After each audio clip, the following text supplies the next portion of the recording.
night game. The lights are bright here at the Liberty Bowl, and Tulane, wearing the dark shirts by flip of the coin, the home team, they have won the toss, and they have elected to take the football. And so Penn State will get a quarter, and it's a wind that will be gusting up to about 20 miles an hour before the game is done.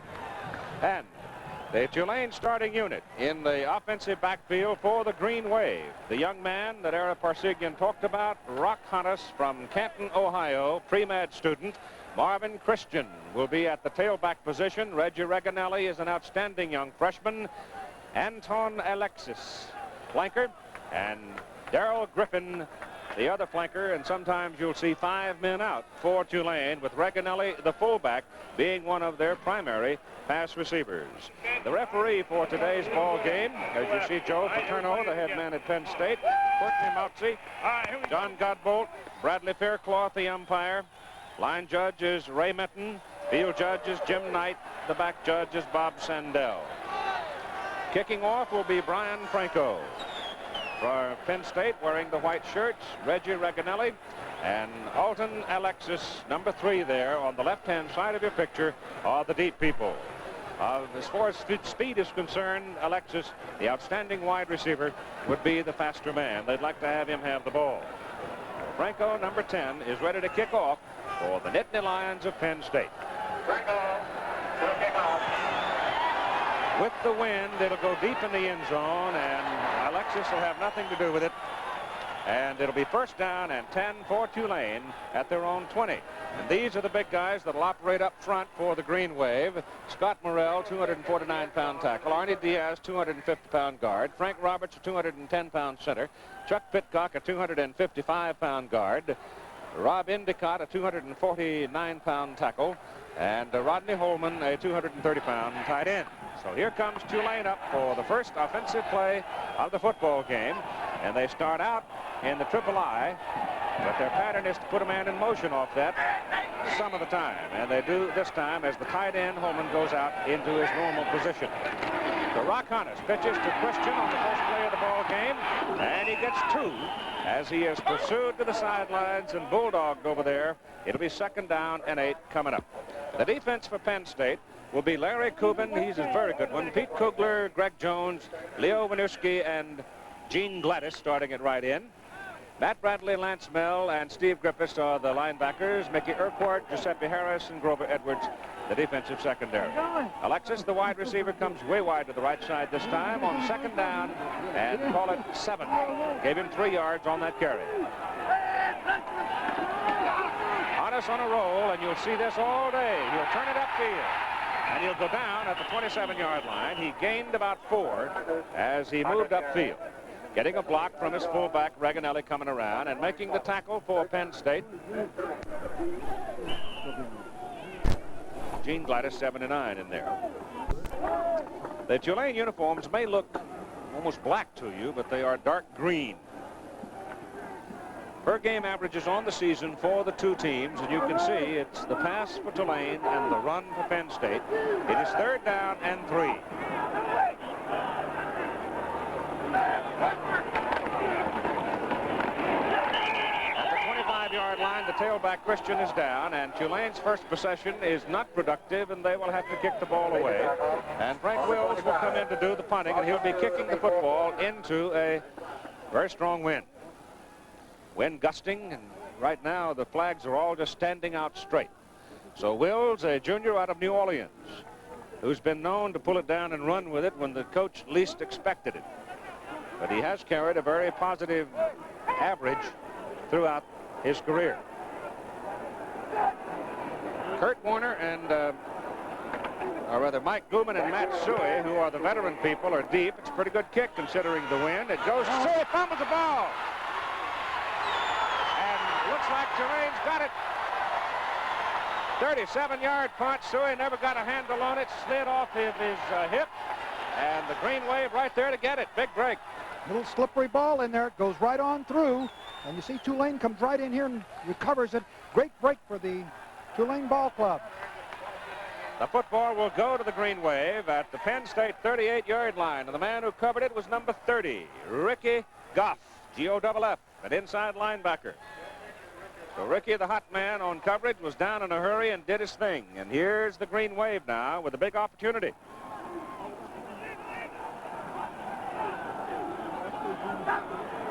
First down from the Penn State 38-yard line. On a straight back. Has good protection and goes to Griffin, and it is incomplete, out of bounds. He had good coverage on the play from Mickey Urquhart, number 36. Great piece of work by Mickey Urquhart. You see right here, Griffin comes down the field, works to the inside, cuts back to the outside. It looks like he's wide open. But watch Mickey Urquhart, number 36, come in here and knock the ball away, almost intercepted. Right there, excellent defensive play.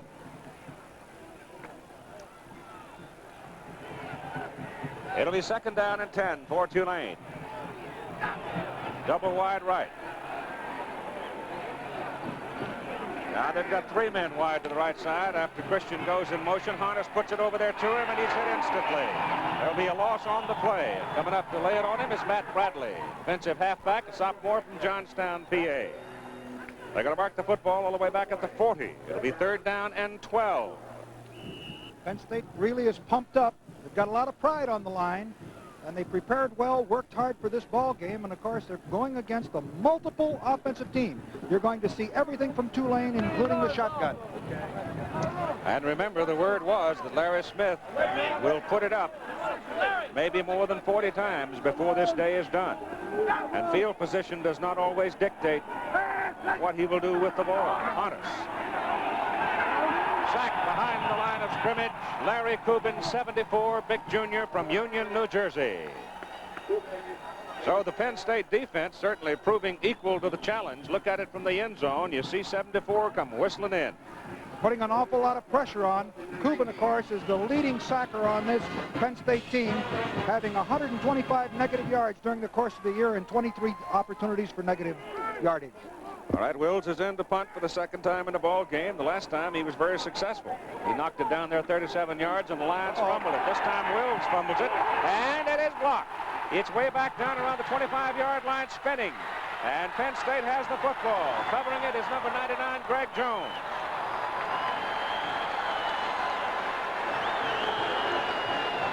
There's a bad snap. You'll see the ball hit the ground.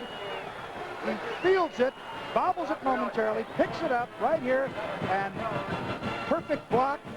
Of course, it's not roughing. He could have very well picked this ball up and gone into the end zone, one of the few times you can do it, but he chose to recover it, and it's a great turnaround for Penn State. Number 61, Winooski got the block. Greg Jones covered the ball. And Penn State has possession with Gooman, number 24, carrying it, and he moves it down to about the 21-yard line. For Penn State now, we'll look at their starting offensive backfield. Frank Rocco is starting at quarterback, a redshirt freshman. Mike Gooman is the veteran who's played every position Joe Paterno needed somebody to fill. Matt Suey, we detailed him at the very beginning. Tom Donovan is back in at a wide receiver position today, and Brad Scoville, the tight end, who is the leading pass receiver. Gain of 2 yards. It'll be second down and 8 from the 21.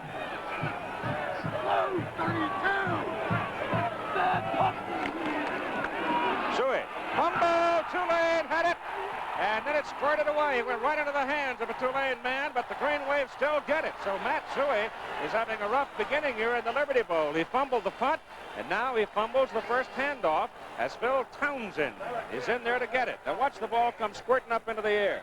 You got to believe it's wet down on that field. The ball's a little slippery. Out it comes, and of course Tulane gets the ball back. And Tulane will have the ball at about the 16-yard line.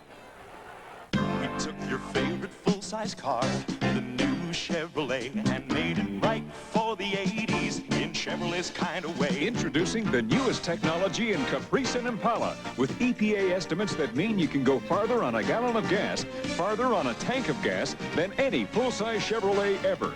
We made it right for the 80s, right for you.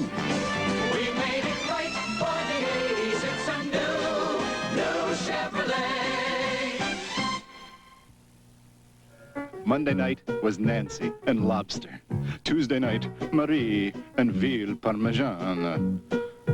Wednesday night, Monique and beef bourguignon. For those occasions when you're not sure what you're having for dinner, bring along the wine that's correct with any dish. Blue Nun, the delicious imported white wine that goes as well with meat as it does with fish. Friday night? Oh, yeah, Friday night.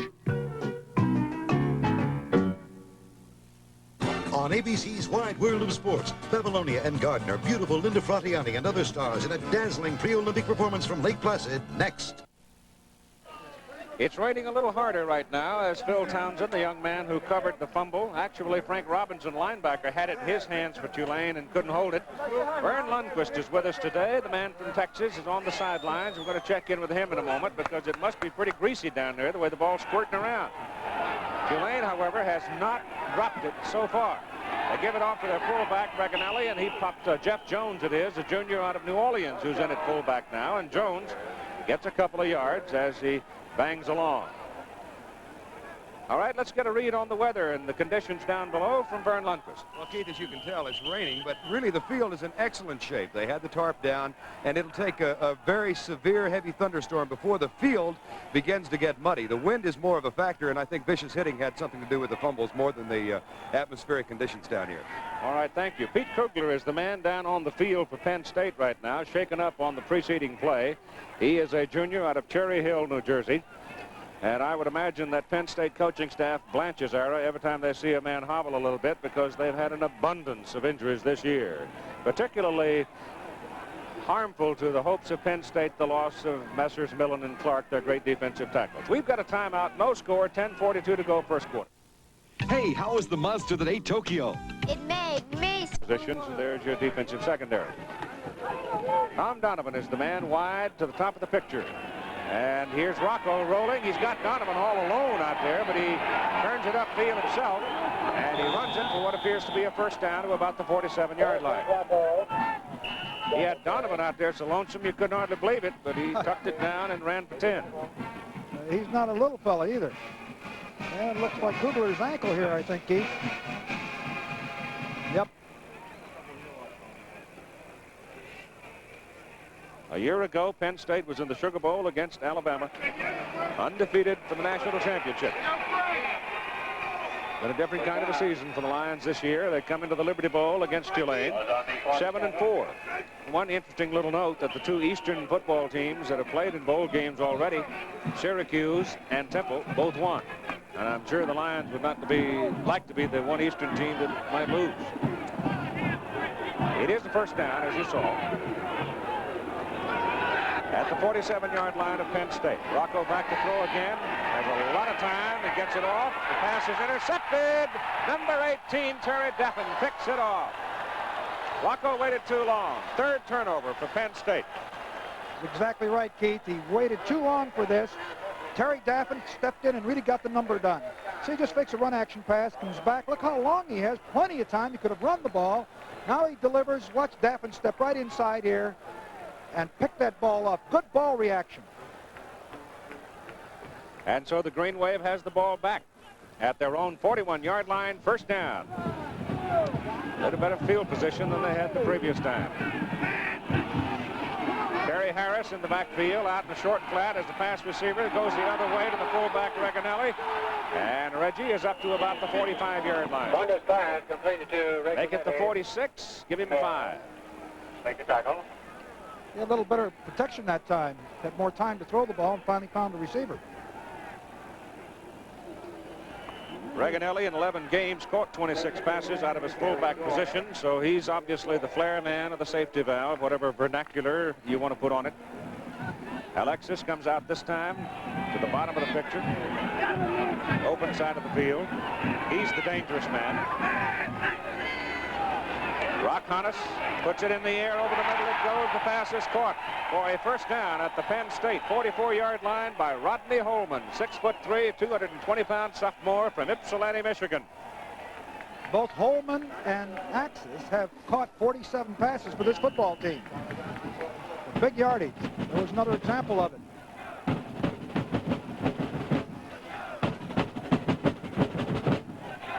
First down, Greenies at the State 44. 7 minutes and 15 seconds to go in the first quarter. We've got no score in the ball game. They put Harris in motion to give him 3 wide men. Hand the ball off inside to the fullback, and he's to the 41. Reganelli gets 3. Leo Wisniewski, sophomore out of Houston, Texas, but he played his high school football in Pennsylvania. This Tulane Ball Club, Keith, is really a multiple offensive football team. We'll also see here, when the defense dictates it, the option play. They run all kinds of formations and plays. They've got just about everything in there. It's the most multiple offense I've seen this year, I believe. Got wide people all over the field on second down, and I think that took too much time. You could just feel it coming. It'll be a procedure call. And if State elects to take it, it'll be 5. 6.5 minutes to go, and a train load of goodies going by, whistling in the distance. Railroad tracks run right behind the Liberty Bowl here in Memphis, and it is really a dark afternoon now. Can't even see the city skyline anymore. Really overcast. Rock Hodges, pre-med student who's absolutely rewritten the quarterback record book at Tulane. Second down, 13. As State accepts the penalty. Hodges getting some pressure, gets away, gets it off. Pass is caught by Alexis, number 3, and he is down at about the 38-yard line. Matt Bradley got it. He was pretty close to stepping across that line of scrimmage before he delivered the ball. He was. He's a good scrambler and had good presence of mind to pick out a receiver. Let's take a look at it from the ground. You see, he comes back. He gets pretty good protection initially. Finally cannot find a receiver immediately. Scrambles out here, almost is tackled. He approaches the line of scrimmage, sees a receiver open, which is Axis, and he hits it. Good presence. Alexis, please. Third down and 4.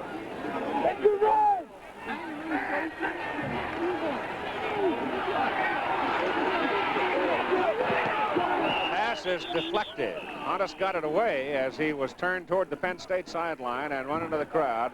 He got rid of it. Gene Gladys and Greg Jones were the people right in his face. So it'll be 4th down for Tulane.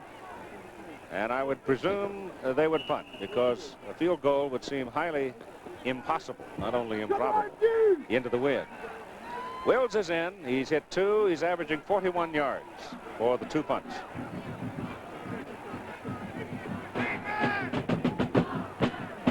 Had 1 block.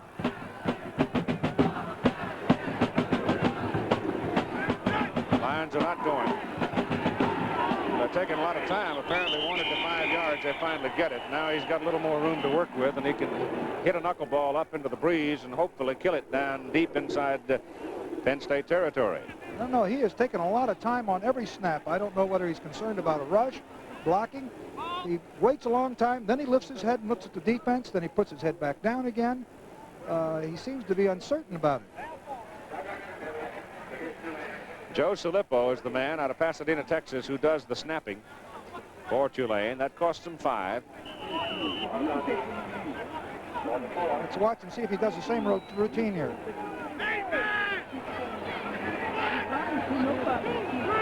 Penn State man almost jumped. There goes the head up. Not to back down. Does make him wait, doesn't he? Yes, he does. Wills gets it off, and it's going to hit inside the 15. They knock it down. Well, it's got to be come back to the 20, because the man that finally knocked it down was in the end zone. It'll be a 43-yard punt. Almost worked for them. They hustled downfield, but it took that low skidding bounce, and they couldn't quite catch it in time, and Penn State will get the ball at the 20.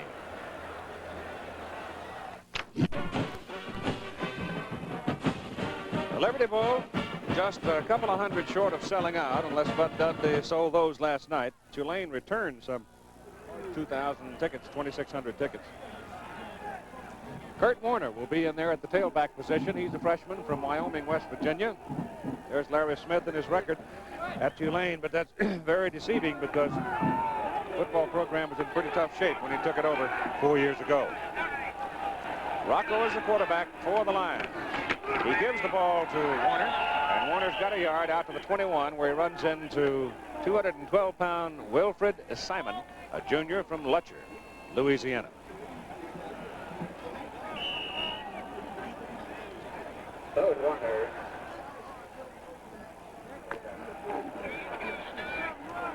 Now think your microphone's gone dead on you.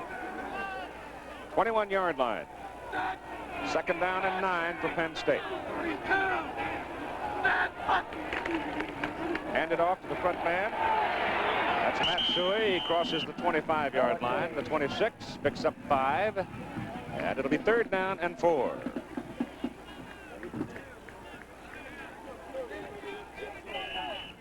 Third down and 4 as Gooman comes into the lineup now, and Warner leaves for Penn State. Rocco, a freshman from Altoona, PA. Dale Tate, who started the final game of the season against Pittsburgh, has a sore shoulder.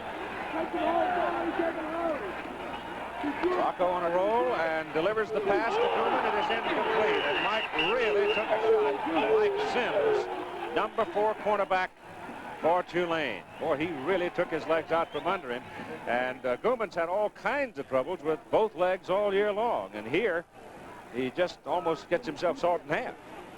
He really gets hit here. Watch this. Ooh, and he's already had problems with the leg. Penn State's first punt of the ball game. Red Ganelli is deep. Ralph Giacomarro will do the punting for Penn State. Averaging pretty close to 40 yards per punt. He's a freshman, gets it off into the wind, and he's got a howitzer. Reganelli goes all the way back to his 18-yard line. Looks for a little crack, can't find it, gets it out to the 22. There Tulane goes to work after a 57-yard wind-aided kick by Giacomarro. ABC's Wide World of Sports later today for our West Coast viewers following us in the East and Midwest at 5:30 Eastern, 4:30 Central. We'll have the Flaming Leaves International Figure Skating Exhibition. We'll have a story on Joe Frazier's son Marvis in the World Junior Amateur Boxing Championships. And we're also looking ahead with Marvis to see what he can do in the Olympics next summer, because he's rated one of the fine young heavyweights in the world in the amateur ranks. Hannes on a roll, bootlegging it out, throws, pass incomplete, intended for Holman, the tight end. Well, he fooled a lot of people in that Penn State defense, except for one man who was alertly in on the play from the very beginning. Saw the ball and stayed with it. It'll be second down and 10 for Tulane, and the weather now is just really, to use an old cliche, gone south. It's all bad. It really is. It seems to be getting worse. Yeah, it is. Gorgeous weather a year ago. This year, not so lucky. Second down and 10. From the 22. Hannes hands the ball off. And the play inside is not much there. He had 2 wide men to the right side, and Penn State able to contain the fullback Reganelli inside with their standard 4-man front. I think the size of Penn State may become a factor as the day wears on, because they are a little bit bigger than Tulane. No, they're stronger, and they're going out into double coverage on virtually every play and allowing the just 6 men, 5 and 6 men inside to handle the running game, and thus far they've been successful. Third down from the 26-yard line. And a long 6. Hannes straight back, goes downfield to Alexis, and he's got it. A great leaping catch by Alton Alexis of 17 yards. It was a great throw also by Hannes. Alexis comes down the field. Watch him break over the middle. He's between 3 defenders. He has to turn back slightly for the ball, as you'll watch here. Watch him turn back. Great hands. There's 3 defenders around him. Look at him turn back. Great catch. Boom. 3 guys got him, but it was a great throw and a great reception. It was to add to your point about being a great thrower, he threw that thing into a stiff wind, and he had something on it. On first down, the ball is dropped and then picked up by Christian. Hannes was hit by number 72 of Penn State, Steve Stupar, just as he tried to hand the ball off. Boy, was he in there quick. Sure was. He got there before the ball carrier, before Hannes could get the ball to the ball carrier. So Penn State's a little bit lucky to, or rather, Tulane's lucky to keep the ball. A tackle was trying to block down on him and missed him, and he came right across on a down block, and he could not get to him. Gain of about 2, second down and 8 from the 45 of Tulane. Hannes keeps it, options it down the line, pitches it to Marv Christian, and he's rolled out of bounds up around the 48-yard line. That was a great defensive play by Mickey Urquhart on the option play. He fought off the blocker and came right up the field and supported that option play beautifully. A minute and 53 seconds to go in the first quarter. We've got no score. Penn State with 3 turnovers in the first period, and it's been Tulane handling the football most of the time. Well, they've managed to hold their own in this first quarter, fighting into the wind, Keith. So you have to say that's a plus for them.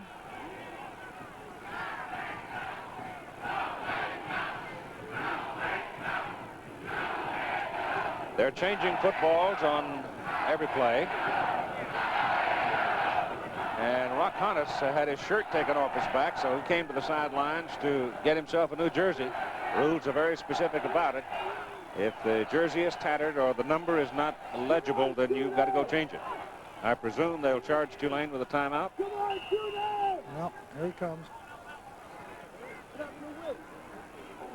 5th in the nation. That's not too shabby, is it? No timeout. Can get him a charge? Nope.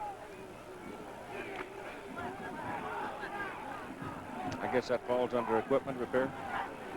Well, if it's a jersey, it's supposed to be a charge I timeout. thought so too. 3rd down. They need a little more than 4. Honus on a roll. Turns it up.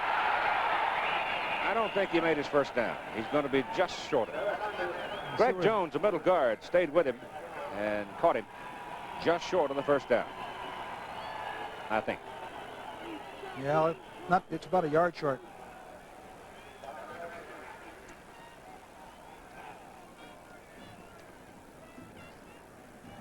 Change will come on, though, because Honus wants to know how far. This is the ball club that's done a lot of different things this year. They just might muscle themselves up and go for it if it's short. But it's the better part of a yard, isn't it?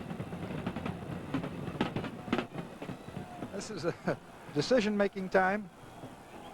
I don't know. I think in a game like this, 4th down, short, into the wind, you don't want to give your opponent the ball with 1:33 with the wind to their advantage. I think I'd kick it away myself, but they're going to go for it. They're going to go about a half a yard.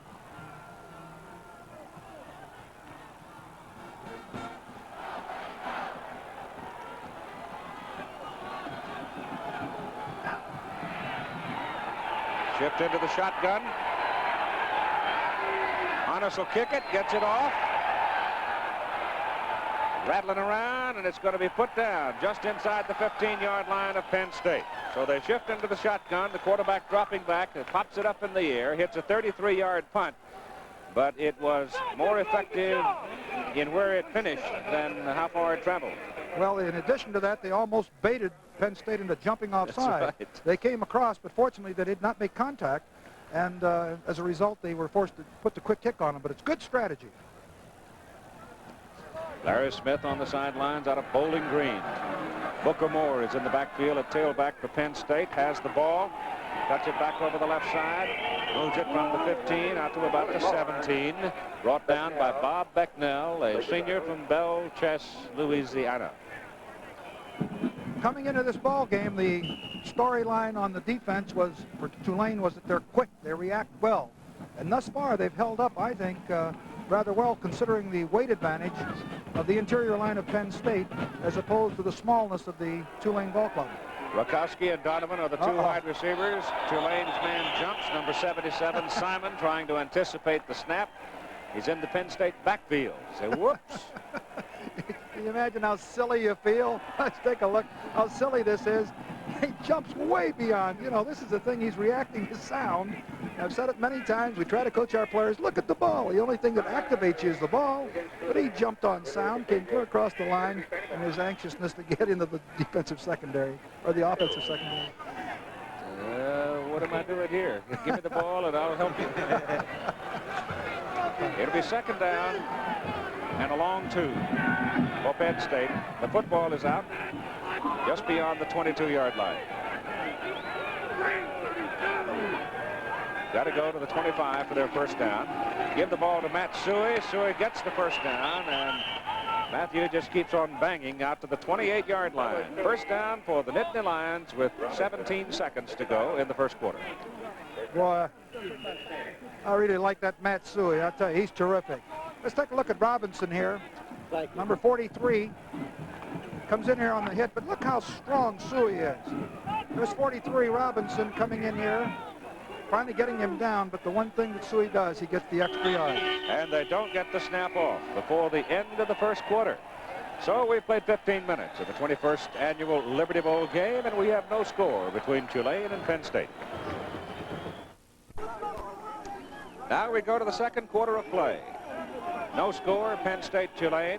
Penn State's ball, first down at their own 28-yard line. Rocco, the quarterback. Booker Moore shifts up into a slot, leaving Seward, the lone remaining back for the Lions, and Matt's got the ball, and he breaks it big. Runs it all the way down to the Tulane 42-yard line. First down for Penn State. Sims, the tackle, 30 yards on the play. Well, this is the thing he'll do. He'll break it on you. He's a tremendous football player. It's a trap play. He reads it. Look how he protects that ball. He gets into the secondary. He can really move for a big man. Makes people miss. Weaves back to the inside again here. And finally is knocked down by Phil Townsend, number 5, who saved the touchdown. First down at the Tulane 42. Rocco gives it to Moore. Moore to the 40. Gain 2. Scoble and Pankey made key blocks on Suey's previous run. And this is the first time, really, that Penn State has been in a threatening position, as you see the numbers off the first quarter. You take a look at the two bottom numbers. They are the important ones.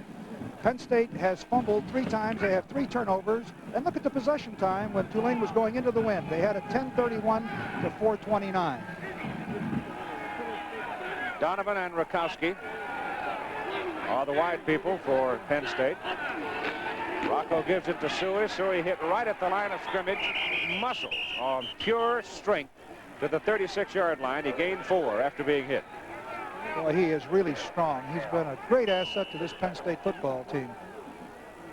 Well, only Lydell Mitchell ever ran for more yards in his career, and they have had some great running backs at Penn State. That's right. I think he hasn't received the credit that he's justly deserving of for the great career that he had. Well, I know he broke that one big play against Pitt in the last game. I was surprised. He got out there and just outran everybody. He's a 4.5 and a 40. He can go. Third down. They need 3. Rocco's got room.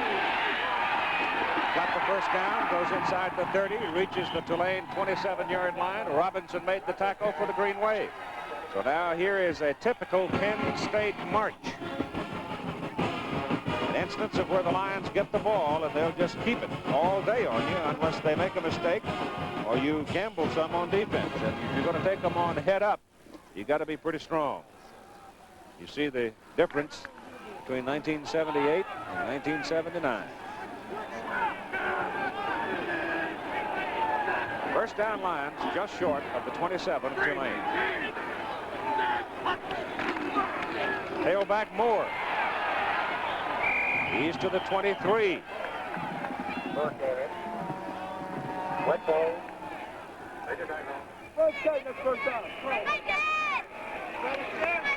Make it the 22 where they put it down. It'll be second down at about 5. They play on grass here. Oh, Bermuda grass.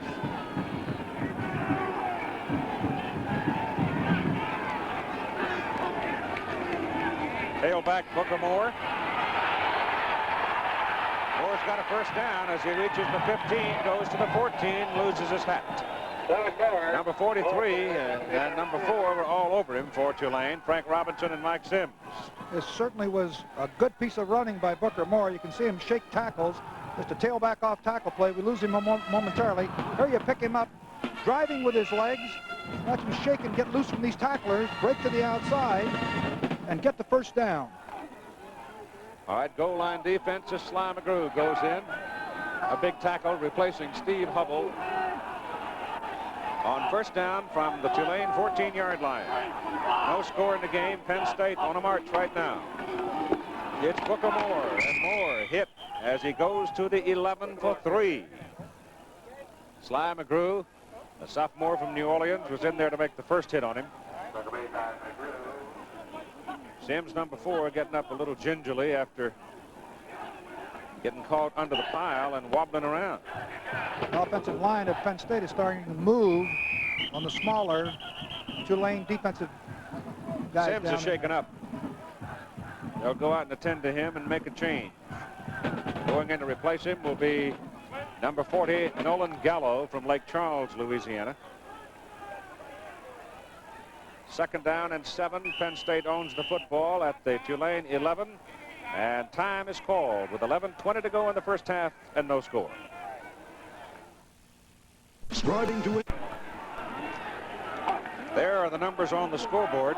Time and 2 big zeros. But right now, Penn State trying to put it in the end zone.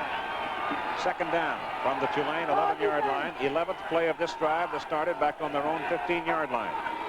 Rocco turns and he gives the ball to Suey, and Suey is really popped. Matt really got a shot that time from Tom Cheviot out of Amityville, New York. And you know what they call him, don't you? Anybody from Amityville these days is going to get a nickname.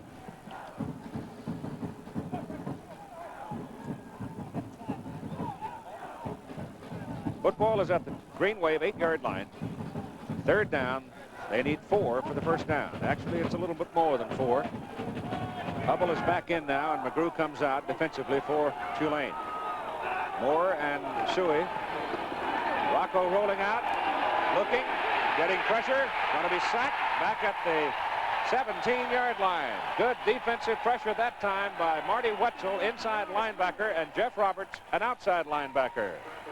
And anyway, I'll say one thing about Rocco. He stopped in the middle of the field where the field goal position will be good, right between the 2 hash marks. He rolls out. He has no chance. The defensive coverage is so good. He elects to just put the ball down on the ground here. And, of course, the field goal will be a little bit longer, but at least they have it in the middle of the field. It'll be 33 yards for Herb Menhart. Menhart, of course, his most dramatic was that 54-yarder to beat North Carolina State with no time left on the clock. The hold is good, the kick is plenty long, and the kick is good. And Penn State puts the first points on the board for this afternoon.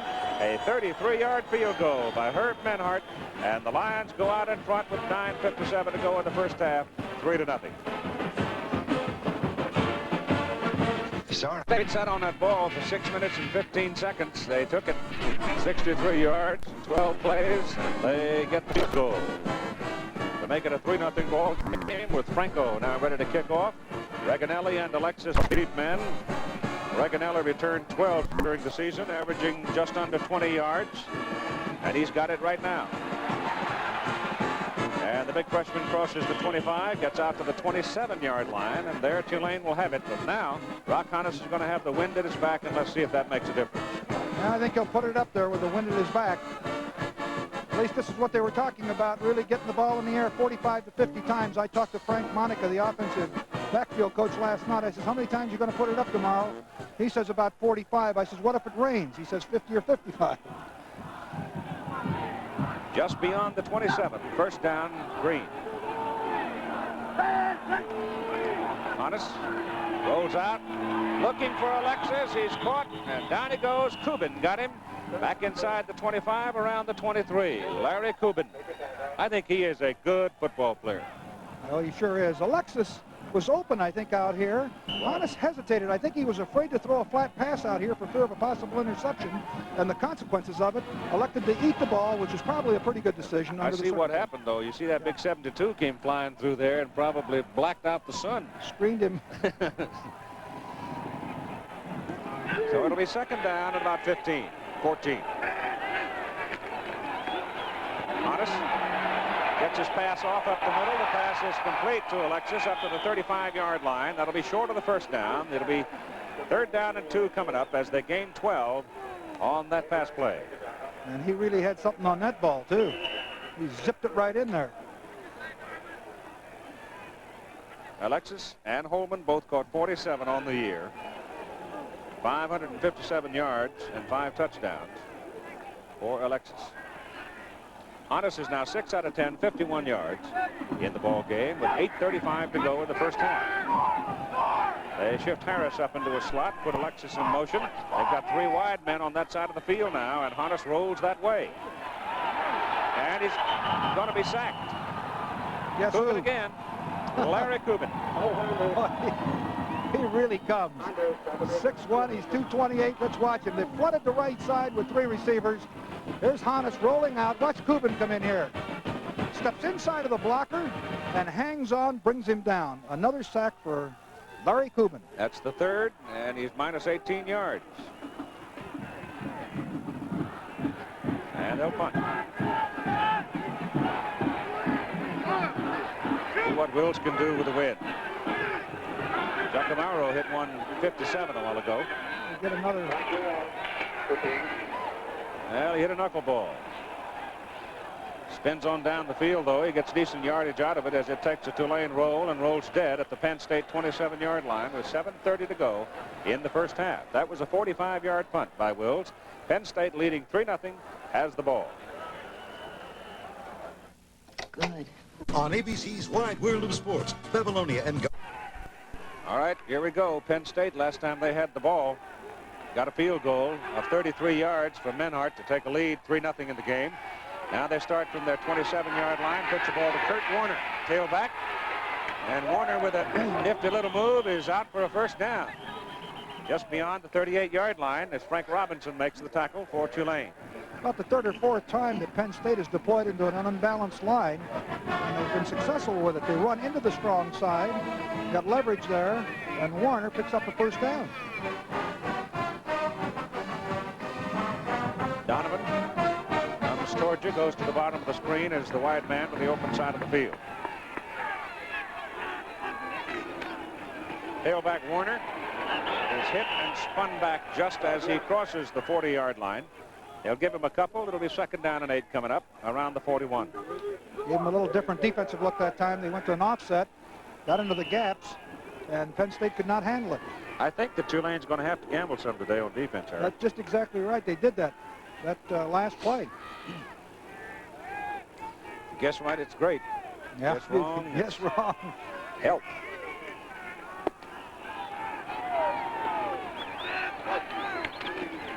Rocco out to Warner. That's a good defensive play right there. Number 40, Nolan Gallo, came up from a cornerback position and really did a job. At halftime, great show for you. We're going to take a look at the U.S. Olympic hockey team. They've just been going great. We'll talk to the coaches, and we have the Freedom Foundation presentation.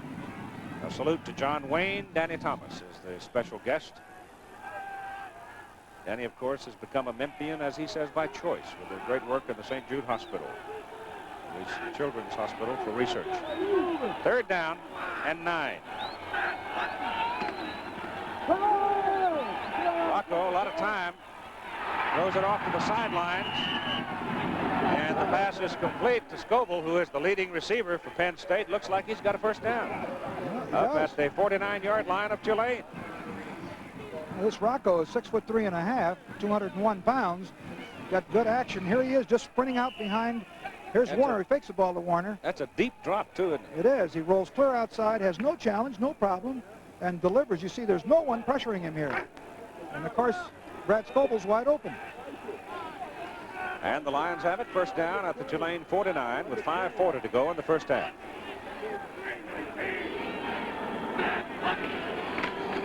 Fullback Suey. 44-yard line. Gain 5. Jeff Roberts from Carroll City, Florida, made the tackle. Suey now 7 carries, 54 yards in the game. Bob Becknell, number 72, came rushing in there. Thought the quarterback, Rocco, still had it. He was going to get a sack, but Suey had it inside. I think those time possession numbers reflecting generally the tempo of the game, too, as Tulane had the ball in almost entirely in the first quarter, couldn't do anything with it. Penn State now is controlling the football in the second quarter of play. Warner has it, gets a big block on the left side. And number 78 went out there, Mike Munchak, and really straightened up one of those Tulane defenders. But Warner could not take advantage of it. Tried to make the cut, but lost his footing. And the ground looked a little slippery there. Of course, depends on the size cleats he has on. 3rd down for Penn State. They need 4 yards. Roberts out, Donnie Rice in. Change at the outside linebacker for Tulane.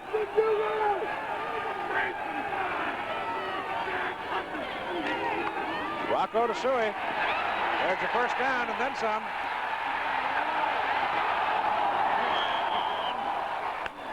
He is all you'd want. at that position. You think he's not a great back?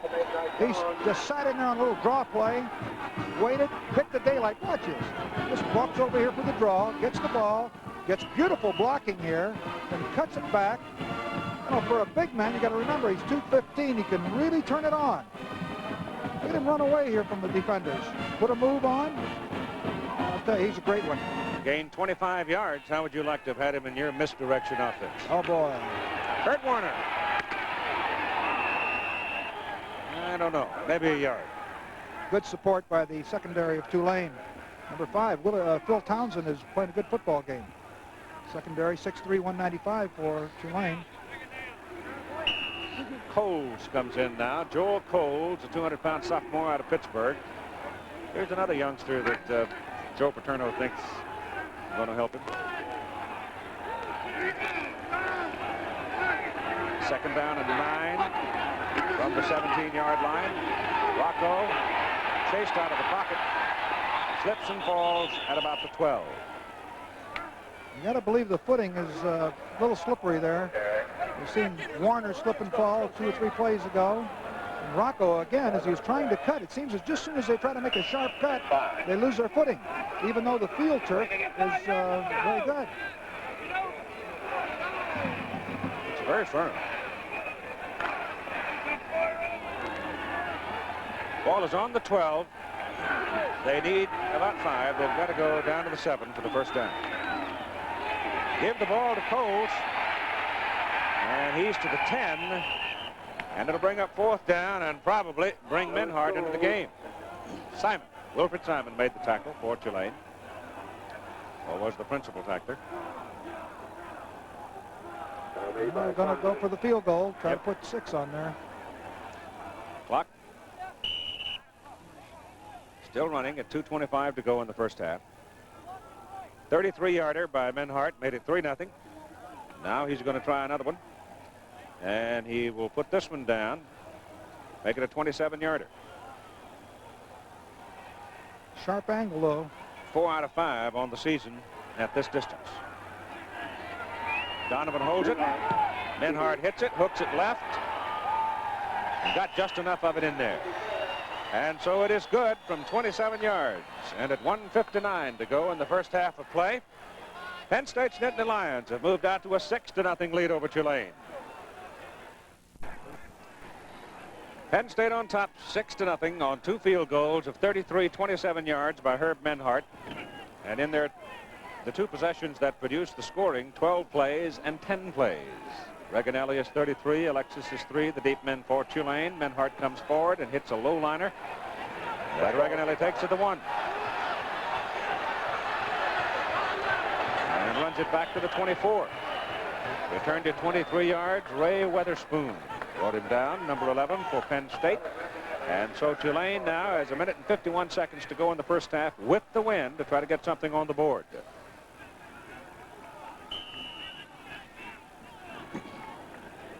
Ball's on 24, first down. Well, go to little screens and draws in here and try to take the heat off of Hannes. They're putting a lot of pressure on him. Penn State dominating the second quarter of play. And Hannes back to throw. Getting pressure. Throws it to the short man, and the pass is dropped for the tailback, Christian. Well, there were all kinds of people in there chasing him. Number 76, Bob Haladin was one of them.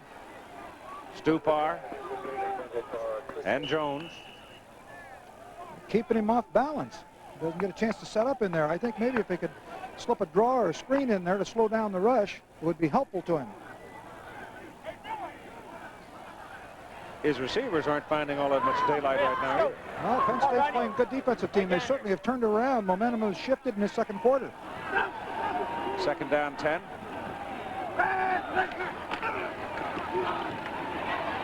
Hannes has time this time, and the pass is almost picked off by Steve Griffiths, number 52, a linebacker who had dropped back into the short zone. He had Alexis curling in the middle, and he did have some real estate around him, but it was Griffiths dropping off.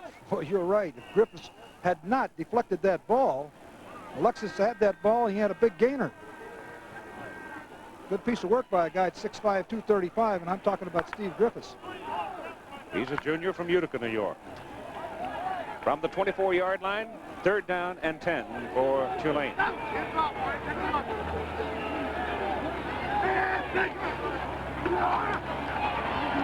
Honest looking, great protection this time. Throws over the middle. The pass is complete out to the 34-yard line. Just short, I think. Just short of the 1st down. Caught by Marcus Anderson, the junior from Lake Charles. Just depends on how much they give him. I think it's short by about a foot. Yep. Wills comes onto the field with 1:13, clock running in the 1st half. Will he kick it? No, they're rushing it for some reason.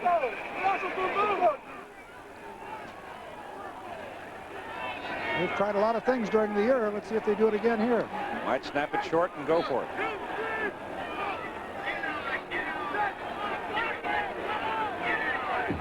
Nope.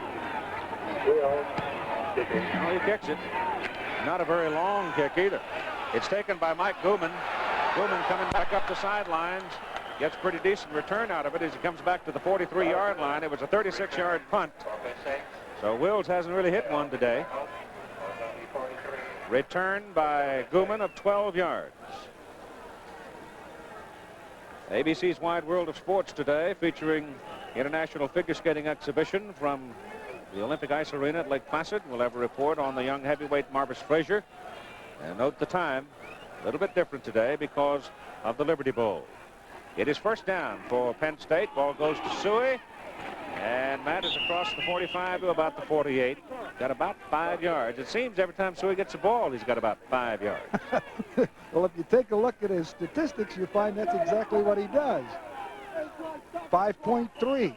Vern Lundquist will be talking with Joe Paterno here. As soon as the half is over, the pass is thrown complete to Scoble, and Scoble is inside the 35, down to the 33, and the Lions call. They may call time here. They've got to stop the clock to move the change, so let's see whether or not Penn State elects to spend a timeout. You see Scoble just comes down the field, turns inside, curls inside, and Rocco finds him and puts it right there. I don't know whether they're in field goal range or not. They've got 8 seconds and, what, 1 timeout? 2 timeouts. Two left. Timeouts. Yeah, they got 2 left. They conceivably could get another one to move the ball back over in the middle, maybe pick up a half a dozen yards or so, maybe 10 yards on a pass play. That would give Menhart a little better opportunity. Yeah, sideline to stop the clock, or they've got a timeout to stop it. Depends on whether they force him to scramble or not.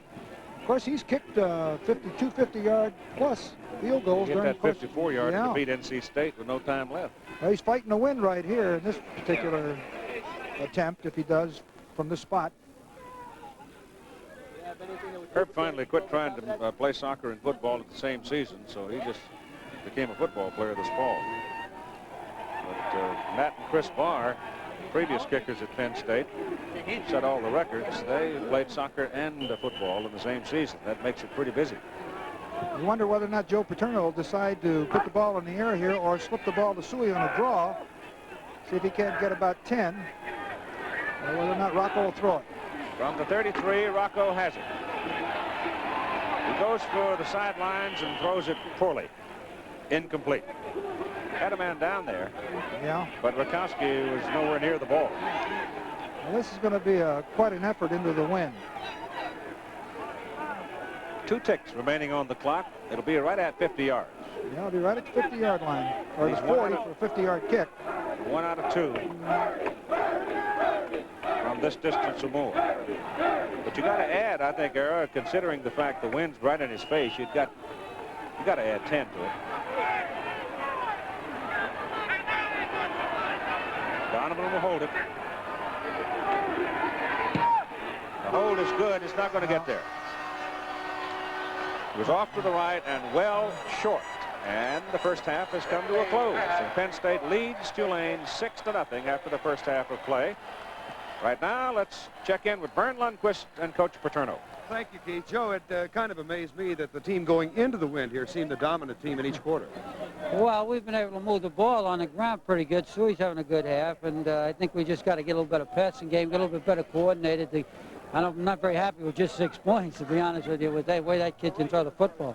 Suey got off to a very tough start, but he really came back strong in the second quarter. I think he showed his class by doing that. He didn't get flighty and didn't lose his poise, and I think that's a sign of a good football player. Rather obviously, you don't feel Joe Paterno 6 is going to win this. No, we're going to have to get some points the second half because they'll come out throwing, and we've done a fine job defensively so far. We've had good rush, played good coverage, but I think we're going to need some points. Has the weather been any kind of a problem at all? Well, I think it's been a little bit of a problem for both of us. We've got a young quarterback, and we're a little bit shaky about having him do a lot of fancy things with a wet ball. And I think it's probably bothered the Tulane passing game a little bit. But now that it's stopped, it may even things out. Go on to the halftime. Thank you, Joe. Joe Paterno. And we'll return to the Liberty Bowl in Memphis, Tennessee with halftime activities after this message and a word from our local stations.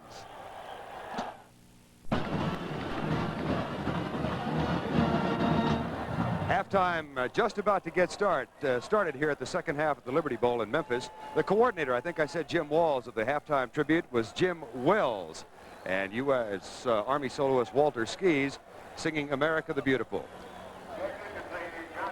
Penn State is back on the field. We're waiting for the Tulane football team to arrive. They trail by a 6-0 count as we get set to play the second 30 minutes of football, and the rain has stopped. The field's still in marvelous condition.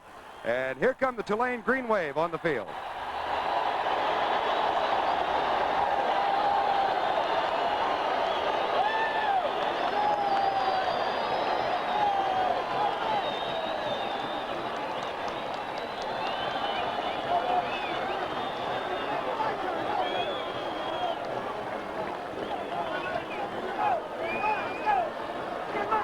We've got Larry Smith, the Tulane coach, with us. Larry, I know you might have been a little frustrated with your inability to take the advantage of the turnovers early. Well, that was a big factor, I think, in the first quarter, but the key thing of the whole thing is we got to do a better job protecting our quarterback and come up a little bit more on first down where we have been, because I think we can do that. I think we can move the football. And then defensively is just not giving a big play in there and keep hustling, hitting, and going after them. Well, obviously, you're very, very much still in this football game. Oh, no question. I think this game is far from being over. It's dried off. Will that help your passing game? I think so. Wind looks like it may have died down a little bit. So let's just go out and we've been under bad conditions before. So key thing now is just I don't care if it snows, just go up and go after it. Okay, Larry. Okay. Let's go back upstairs to Keith Jackson and Eric Parsegian. All right, Vern, thank you very much. And the sky remains as dark as it has been all day. Very low overcast, but fortunately the rain has stopped. 2 field goals, the difference in the game. 33 yards and 27 yards by Herb Menhart. And he hit him into the wind. And Penn State taking over command of the football game in the second quarter of play after Tulane had the ball, primarily as the result of 3 turnovers by Penn State. Joel Coles, number 20, is back there, along with Kurt Warner, number 25, and those are the 2 speedsters for Joe Paterno's white-shirted Nittany Lions. Tulane is the home club. They decide that by a flip of the coin. Ed Murray will kick it off for the Green Wave. Penn State leading 6-0, and the third quarter is ready to go. Ball fell off the tee. So we'll control the adrenaline for a moment here and try it again. First meeting ever between these 2 universities in football. Kick is in the air, hooked, slicing away from Coles and going on through the end zone and beyond the field of play. Tulane will open up with this defensive alignment, and the big guys down in the trenches are Kevin Cole. He's 252 pounds. Wilfred Simon, he's 212-pound middle guard. Tom Cheviot, 223. Not all that big up front. Bob Becknell is an outside linebacker, defensive end. Frank Robinson, inside linebacker. Marty Wetzel also is inside linebacker, and Jeff Roberts is the outside linebacker, normally on the right side of the lineup. First down for Penn State. They open with Rocco at the quarterback position. He gives the ball to Mike Gooman at tailback, lined up behind Matt Suey, the fullback, and Gooman runs it for maybe 3 yards as he takes it up to the 23. Mike Sims played well in the first half at cornerback for Tulane. Phil Townsend, the other cornerback, also very much involved. Steve Hubble, safety, and Terry Daffin, who had a pass interception in the first half, is the other safety. From the 23, it'll be 2nd down and 7 for Penn State, and Tulane has to take the ball away. They cannot let Penn State possess it like they did in that second quarter. But Mike Gooman gets almost loose, cutting to the outside. Trap blocking on the right side. Gooman gets out just short of the 29, and Kevin Cole made the tackle. Thought it was interesting that Robinson and Wetzel, the two linebackers for Tulane, were much deeper that time. They must have been back about 4 yards. There's the offensive unit for Penn State. Booker Moore has now gone in there at the tailback position as Joe Paterno moves his people around quite a bit. The offensive front for the Lions there. Set up in a pro set on 3rd down and about 1.5 yards. Give the ball to Matt Suey, and Suey, who's been the money man all season long for the Lions, is good for the first down as he goes for 7+ yards out to the 36. Matt now has 10 carries and 93 yards, and we've got a Tulane man shaking up and down on the field. Wilfred Simon, the nose guard, getting up very slowly. That was a good example of Suey's ability because there was no hole at the designed area over the left tackle spot. He cut it clear back to the inside where the pursuit had left an opening, found it, and picked up first down. Brian Douglas in there replacing Simon as Simon comes off to shake off the effects of the impact. And Rock Honus, the Tulane quarterback, warming up on the sidelines, hoping he has a chance to handle the ball pretty soon. First down, Penn State, their own 36.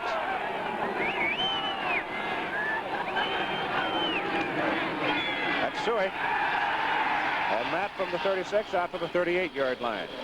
He's brought down by Douglas. You see Douglas, 78, getting up there on the inside along with Wetzel, the inside linebacker, who was really coming on that play. They have changed the defensive strategy. They've gone to an 8-man front to try to shut off the running game. They become vulnerable to the passing, but they feel that they must have to shut it off to get that ball back. That certainly seems the better risk, doesn't it? There they are again on an 8-man front.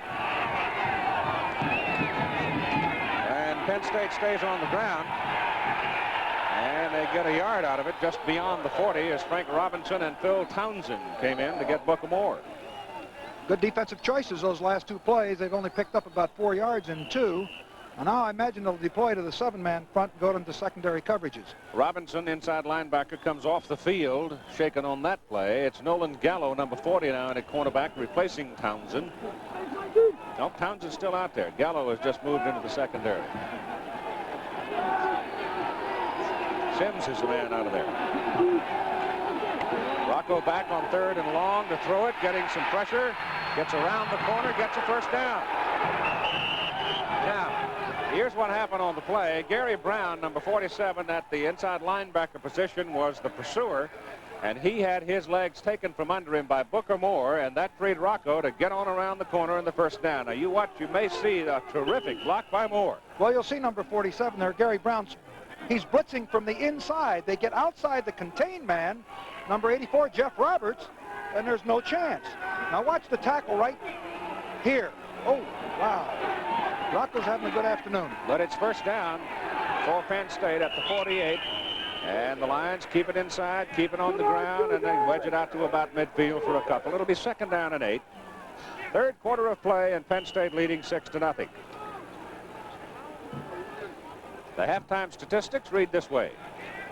Now you see a big turnaround in that 2nd quarter. You see the total yards, Penn State with 170 to just Tulane 63, and the turnaround in the time of possession from the 1st quarter to the 2nd quarter was just the opposite.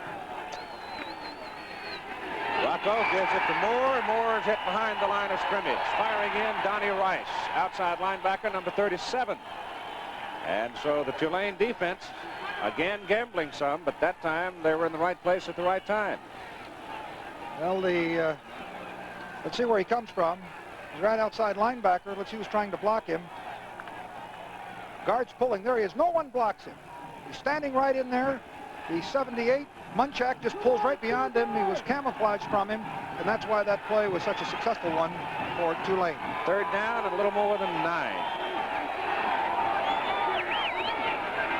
Simon is back in there at the nose guard. Pass is thrown short to Mike Gooman. Gooman trying to reach the yardstick, and I don't think he made it, as Townsend came up in a hurry to get him out of bounds. It's close. I think he hit the sidelines about 1 yard short. Yeah.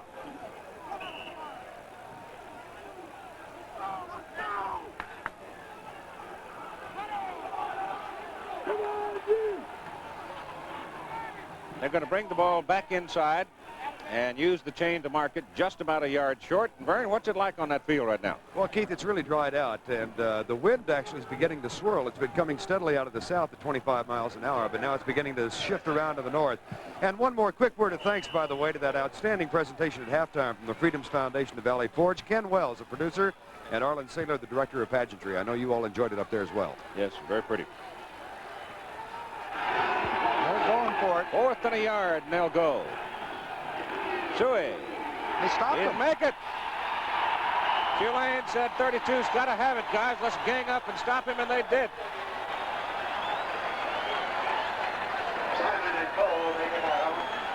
Cole, Simon, Wetzel. 3 big guys there in the middle, just muscled up and got a hold of Matt, and he couldn't get it. Well, a gambling defense. They had everybody to the inside. They guessed right. And they've got a lot of green shirts in there. All right, Tulane gets the ball. Good field position. They come out with a change to make sure the placement of it is correct. Now, I'm going to say he didn't make it. Yeah. They put the chain down, and he did. I'm going to feel foolish, but he did not make it. All right, here are the big guys now who will defend for Penn State. And you're going to see Larry Kubin right there. He's been a good football player for 3 years. Pete Kugler is out of that lineup. He got hurt in that first half, ankle. Greg Jones is the middle guard from Newcastle. That's Wisniewski. And Gene Gladys, who started today at defensive end. So here's Tulane now with the wind from their own 42.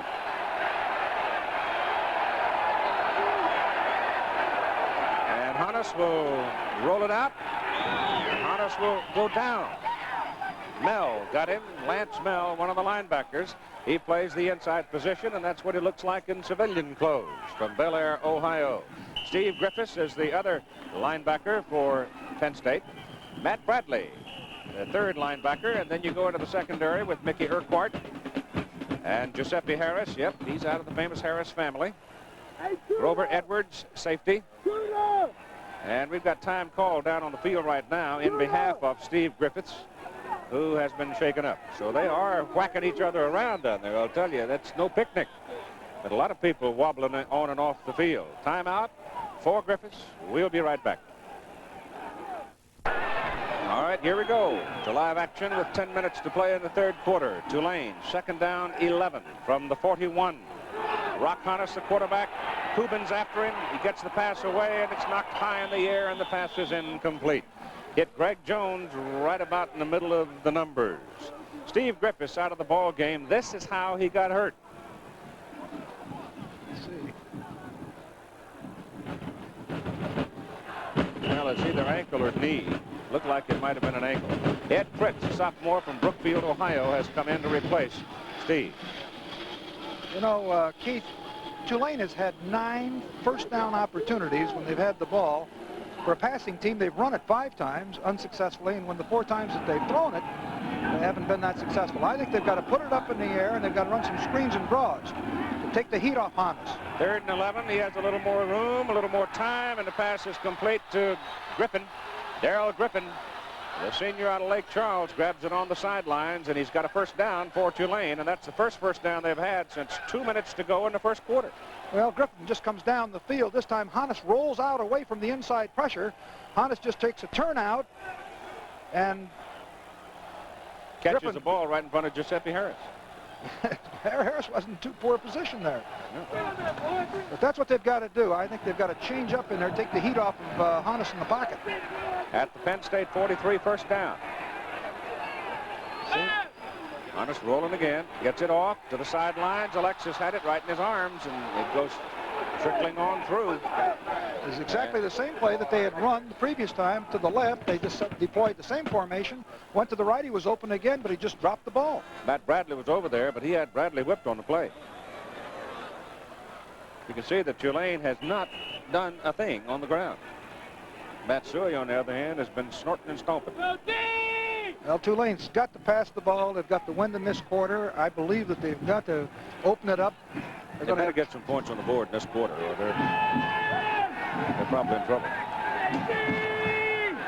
Hannes gives the ball this time to Christian, the tailback.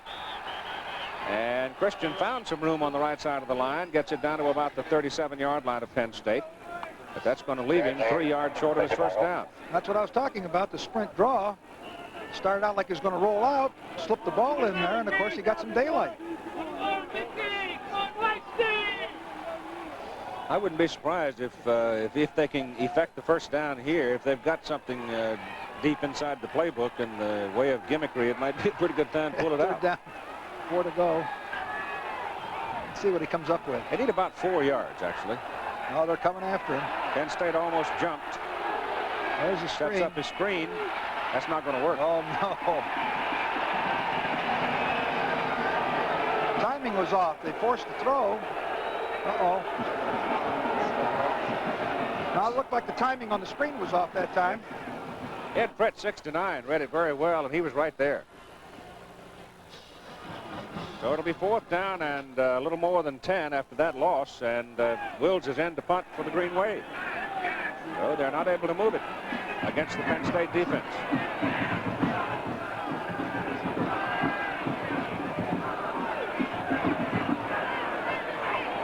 Well, they really do tease that defensive set, don't they? Can't believe it. Whistle here.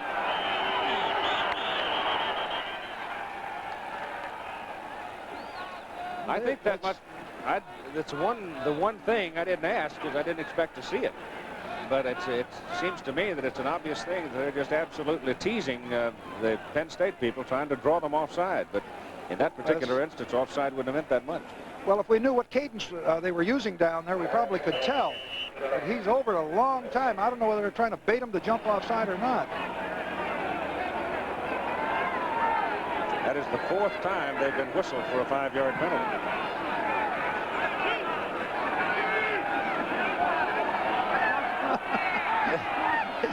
They're trying to get it away.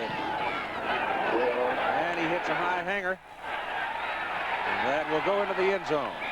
So after all of that drama, it's in the end zone. Touchback after a 47-yard punt. Penn State gets the football. First down at their own 20. The Lions are leading 6-0. Penn State comes up at the 21st down. Donovan and Rakoski, the wide people. Kurt Warner, the tailback, behind Suey. Rocco, the quarterback, gives to Warner. Quick burst over the left side, running behind Dugan and Farrell. And he picks up about 7 yards. Steve Griffiths has gone to the locker room. The Penn State linebacker. See, he's got ice on his knee. I hate to see knees wrapped. Looks like he also has it all the way down to the ankle. Here's a Tulane man down on the field after that last play. Check his number if we can possibly pick it up. So we've got time called at 7:31 to go in the 3rd quarter of play. Here's Vern Lundquist.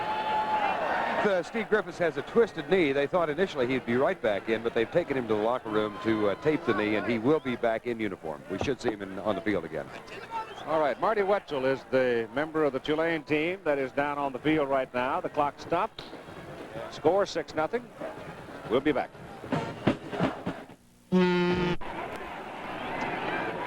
Wetzel helped off the field. Looked like he also had a knee problem. The ball is just out beyond the 27-yard line for Penn State. 2nd down and 3.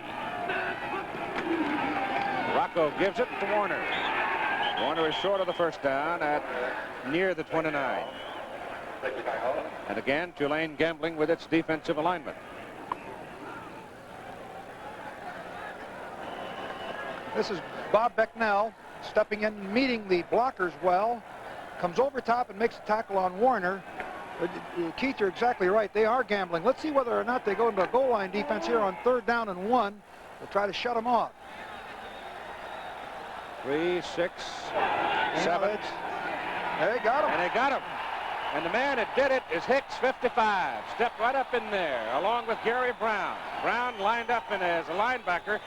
But just before the ball was snapped, Brown stepped in there to become the 8th man in the defensive front for Tulane. And he fired right in the seam that they were trying to run in. Right here, number 47, Gary Brown. Right there. Beautiful job. Great defensive work. Stop Penn State a foot short of the first down, and they will punt. Ralph Giacomaro will punt it. It's his 2nd punt. The first one with the wind went 57. First time he's tried it into the wind. No pressure. Shanked it. By golly, he shanked it and got away with it. He got a good bounce on it and knocked it out of bounds down around the 35-yard line of Tulane. That'll be a 36-yard punt. 6:24 to play in the third quarter as the Green Wave gets it back, and this is what you'll see today on ABC's Wide World of Sports. It'll follow in the eastern and central part of the country, be later at 5 o'clock on the West Coast. And you'll see some of the young people who will be very much involved with the Winter Olympics 1980 as we bring them to you starting February 12 from Lake Placid. Rock Hodges sets the Green Wave now, trying to get something going. Trying to do something with the wind. It is so much easier when you're throwing ball club. They hand it off to the tailback, number 21, Terry Harris, out of Jacksonville, Florida. And Harris gets about 3, maybe 4 yards before he is pushed back. Speaking of Jacksonville, Florida, we'll be down there next Friday night at 9 Eastern time for the Gator Bowl matchup between the Tar Heels of North Carolina and the Wolverines of Michigan.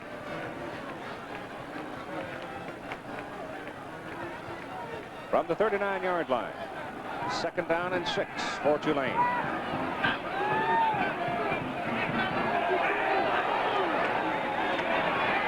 Hodges has time, goes deep over the middle, incomplete.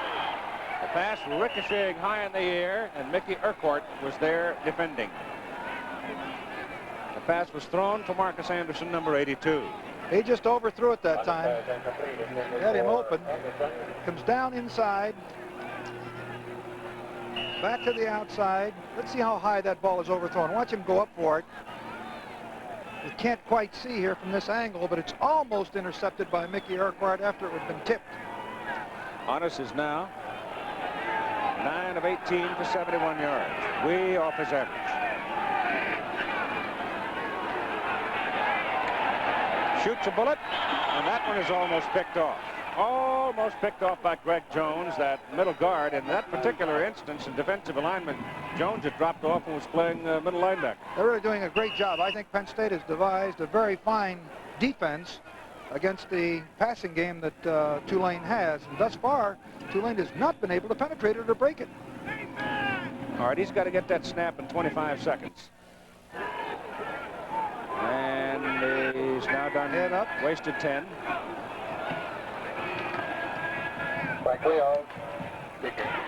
Hangs it, forcing a fair catch call by Gooman, and Mike is down with it at the 24-yard line.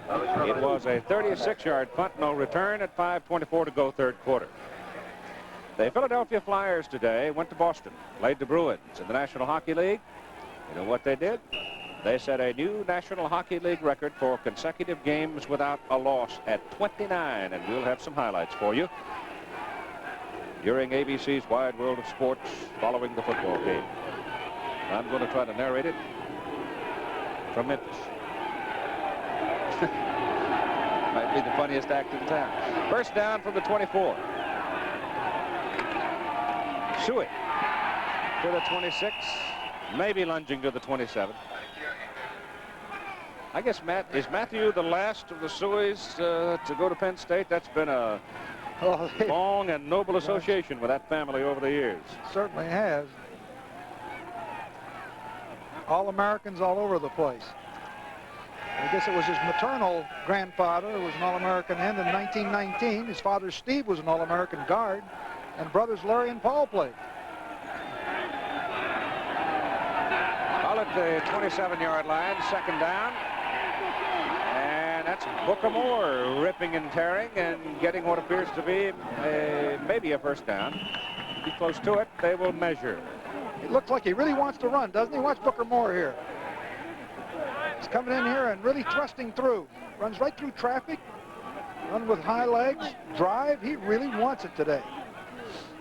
He's had some problems, disciplinary problems, but looks like they're all over with, and he really wants to make this game a good one for himself.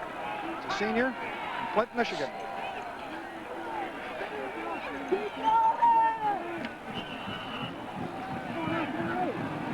.430 and counting in the third quarter, and it is a first down for Penn State.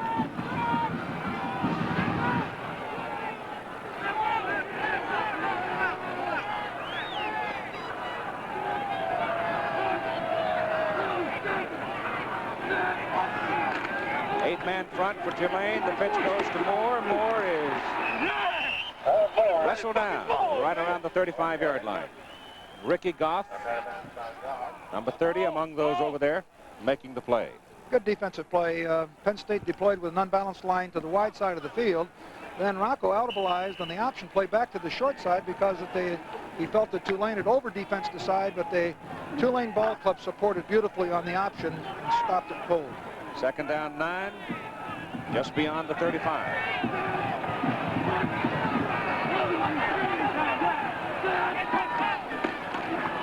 Suey in traffic close to the 40.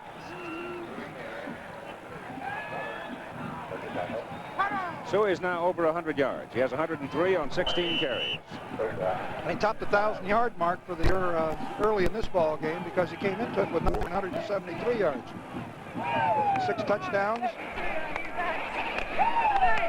It'll be third down and 5. Brown goes in now at a linebacker position for Tulane.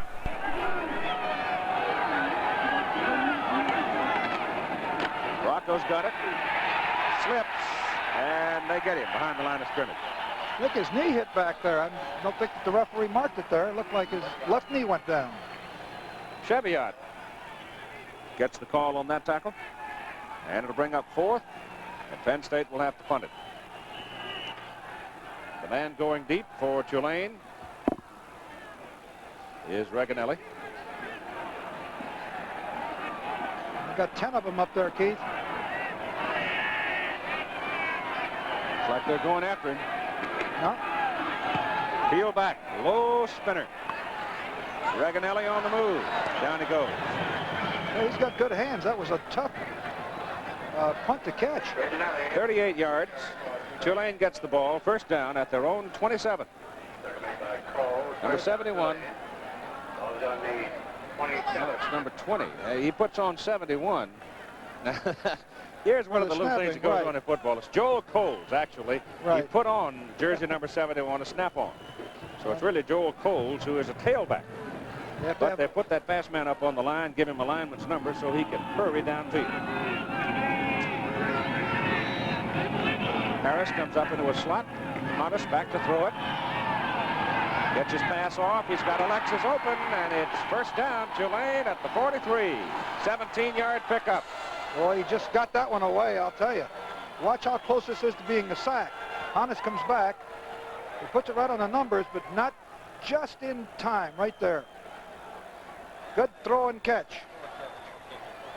Take another look at it. Alexis just comes down, turns inside of the zone. The underneath coverage was gone, and Honest hit him. 88 yards now for Honest. He's still got it, getting around the corner with it. Dumps it off inside. And it's Alexis to midfield. Well, it looked like he might really break that one. Gene Gladys was the guy who stayed home and made the tackle. They're starting to loosen up the Penn State defense. That's what they need if they're going to move that football, to start to hit some of those receivers. They've had a lot of luck on the rollouts. Honest has been able to get outside the contain. The biggest pressure they've had is from the interior when he goes to the pocket. It is second down and 4. That's a first down. Holman, the tight end. Rodney is really battling. Lost his hat. Stood in there and scuffled with 5 Nittany Lions before they finally put him on the ground. Rod Holman just breaks down. They ran a waggle pass, faked a sweep to the left, and Honest came back to the right. He hit Rod Holman. What just wrestling match? Let's see. All right, I'm going to run in here. I'm 6'3", 220. There goes his hat. It took a few of them to get him down, didn't it? Sure did. First down at the Penn State 36. Let's keep in mind, too, that the score is 6-0, and a touchdown and an extra point puts them in the lead. Honest is now over 100 yards in passing.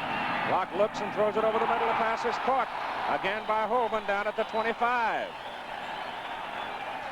So that'll be another first down. And again, he's rolling away to the left this time. As Holman just comes down, works into the seam. Actually, Honest has rolled clear to the left. This is a secondary receiver. And he turns back in the seam here. The pursuit has gone clear to the right, and the coverage has. And Honest delivers on the numbers. He's not getting as much pressure from the rush when he rolls out. He's hit 4 out of 4 for 48 yards in this possession.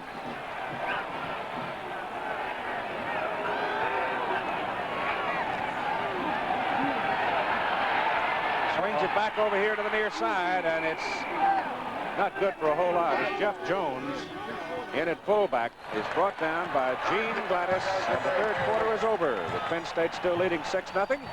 The Liberty Bowl will continue after this message from one of our sponsors and a word from our local station.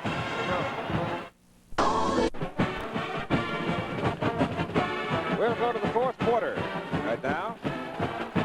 Tulane's football. Second down, 9 at the 24 of Penn State. Penn State leading 6-0. Rock Hunnis, the Green Wave quarterback. On the move, throws, and did he catch it? Yeah, he's giving it to him. He must have caught that ball. Got such a mob down on the sidelines, you really can't see it. No, we couldn't see well. Again, the rollout. Hunnis gets outside to contain here and throws a low ball to the outside. Let's see if we can see the reception here from this angle. Yeah, there's the catch. Oh, you bet. You bet, a good call. Big crowd of people standing right down in that area, and you just flat can't see it from here. Jeff Jones, number 44, was patting the official on the back for a good call. Wisniewski, number 61, the sophomore now living in Houston, Texas, is down on the field. We have had a lot of sprained knees and ankles this afternoon, and there are the numbers after 3 quarters of play. You can see the dominance of the rushing game by Penn State with 193-11.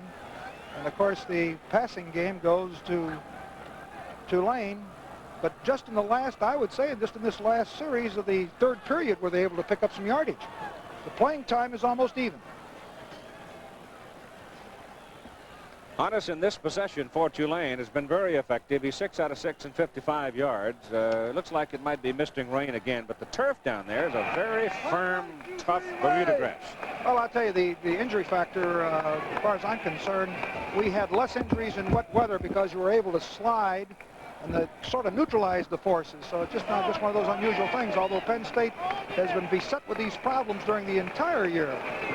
Wisniewski stepped in for Clark or Millen. I've forgotten which one of the two. And incidentally, I'd like to correct an error that I made here on Booker Moore. I said he was a senior, and he is a junior. Wisniewski leaving the field there, and you can see again, very tender walk to the sideline. Boy, they've had more problems at that tackle spot. All right, it's up to Tulane now on third down. The football is sitting just in between the 18 and 19 of Penn State. They've got to go just inside the 15 for a first down. They trail 6-0. Alexis in motion. Long count, probably checked off and changed. It's good to the 9-yard line. Alexis, the man in motion, curled toward the post, went high in the air and pulled down a bullet. Did you see him snatch that ball out of the air? Watch this. Alton Alexis. Watch him come down the field. He comes inside the coverage now, works inside the linebackers. Watch these hands now. Jumps up and just snatches the ball right out of the air. Great catch. Call it the 8-yard line, just short of it for Penn State, and Tulane with its first real threat of the ball game, working into the wind.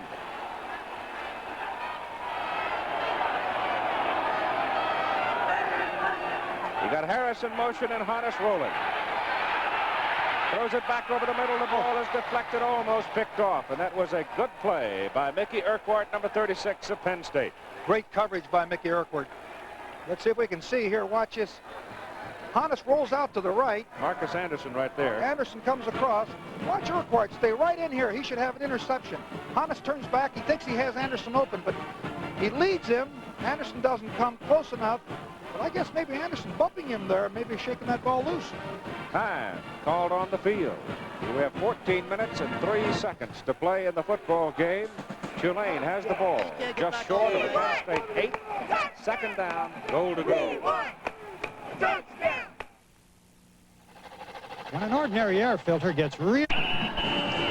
Joe Paterno pacing the sidelines. Joe's been doing it a long time. But I think maybe he's done it more this year than in some other years. Larry Smith, young man in his 4th year as head football coach at Tulane out of Bowling Green, native of Ohio. Second down, goal to go. Green Wave just short of the Penn State 8. Brock Hannes stumbled a little coming off the snap. He's in trouble. Number 56, Lance Mell, a senior linebacker for Penn State, brought him down. Great piece of defensive work. Mel fires. Number 56 will blitz here, come inside. As Hannes rolls out, they've got man-to-man coverage underneath, and the coverage is excellent because Hannes cannot find anyone, and Lance Mell knocks him down for a big loss. Back to the 16-yard line, where it is 3rd down and goal to go. The 4th sack of the Tulane quarterback today for a minus 26 yards.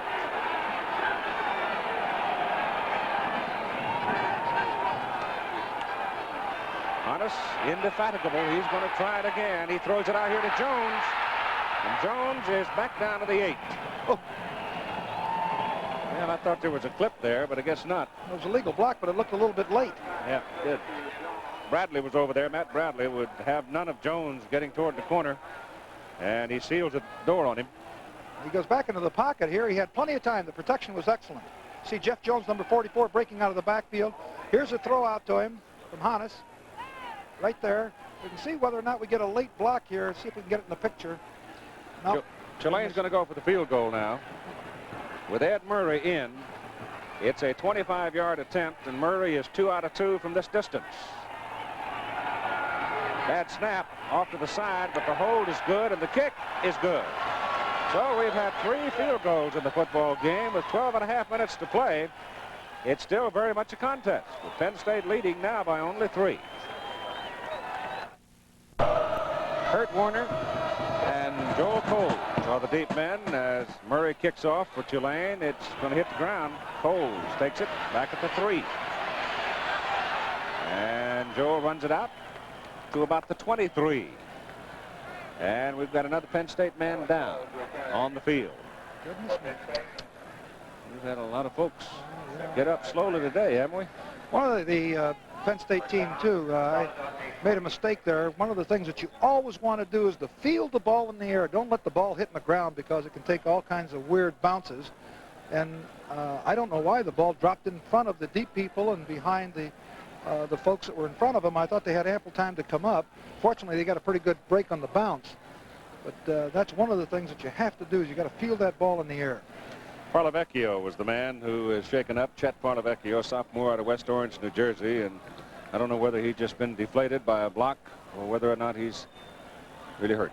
That's what's on ABC's Wide World of Sports later today, including the highlights of the Philadelphia Flyers' record-setting triumph today against the Bruins of Boston, their 29th consecutive NHL hockey game without a loss. The old record 28 set by the Canadiens in the 77-78 season. Well, that's a lot of games in a row, isn't it? Oh, wow. Chet's setting up now, so it looks like he may be all right. And it's really turned dark. You can just barely see some of the taller buildings on the fringes of downtown. They're talking about putting a cover on this particular stadium. And this is one of the stadiums that was built at the right time because they built this thing for less than $5 million. And it's been very serviceable and has been the home of the Liberty Bowl for a long time. And that's a recap of what's happened today as far as scoring is concerned, with 3 field goals amounting to the sum total. And it's Penn State 6, Tulane 3, with 12 minutes and 23 seconds to play in the ball game. While we've got the time, I would like to extend all of our best wishes here at ABC Sports for you and yours during the coming Christmas season, the holiday season. Hope it's festive for you.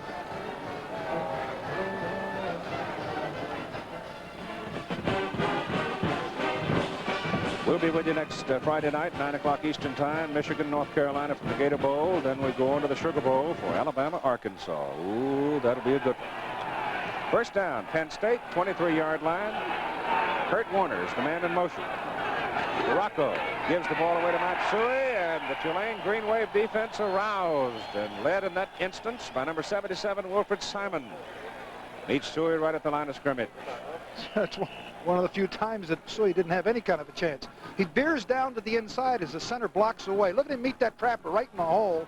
Terrific job by Simon, 212 pounds, and he's neutralizing Mike Munchak, 6'3", 250. great piece of defensive work and great camera work by our people in front. It is also difficult to hold Suey. He got a yard. At the 24, 2nd and 9. Rocco back to throw. Shoots it. Incomplete. The pass intended for Brad Scoble is tied in.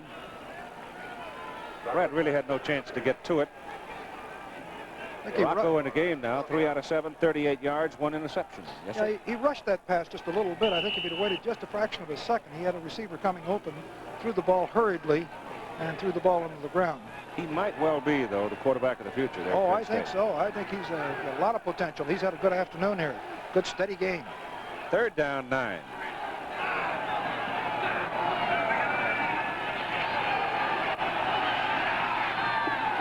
Drills it, good. 1st down, Penn State. Ball is up at 38-yard line, and Tom Donovan, number 19, is the man getting up. He just justified our appraisal of him. There he is, a great shot of him. And he, too, like Hannes has been doing, rolls out behind 2 blockers, has plenty of good time to find a receiver. Look at here. He challenges the line, throws on the move, and throws between the defenders for a completion. 14 yards. Donovan right there, number 19, who has 21 receptions coming into this game. I think that may be the first time Tom's seen the ball today. I think that's right. From the 38, 1st down. That's Kurt Warner. He's a freshman tailback, and he skitters out across the 45 to the 46. I guess, you know, I saw him in the early part of the season against Nebraska it was. And then, of course, I hadn't seen Penn State for quite a while, and I wondered what had happened to him. And, of course, I found out that he had a pulled hamstring and has only carried the ball coming into this game 84 times, but he had a 4.7 average. And the only thing that hampered him from having the ball more often, of course, was the injury that knocked him out of several games. Hettinger is in the game now, and a wide receiver left side. Ball is pitched instead to Kurt Warner. And Warner gets it across midfield. In fact, moves it down inside the Tulane 49. And 10:28 to play in the ball game with Penn State on top, 6-3. He's an exciting runner. He gets into the daylight either as a pass receiver or as a runner. He's very dangerous. He's caught 10 passes for 129 yards and a touchdown. You got to remember, he's just a freshman. The Lions have another 1st down.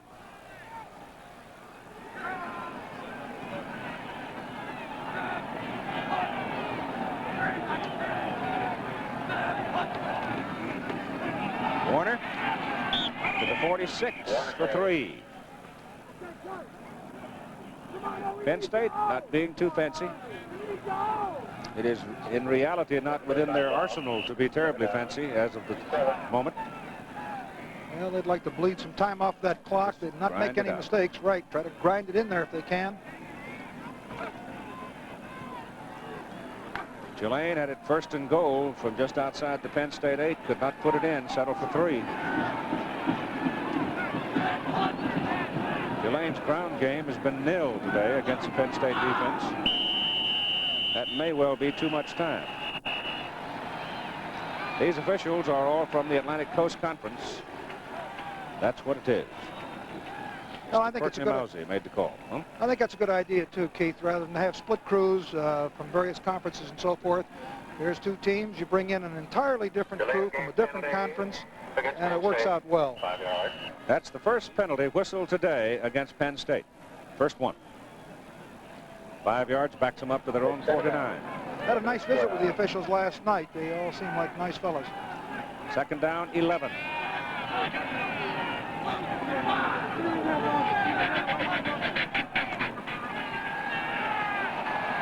Over the middle, Scoble, it's intercepted. Intercepted by Nolan Gallo.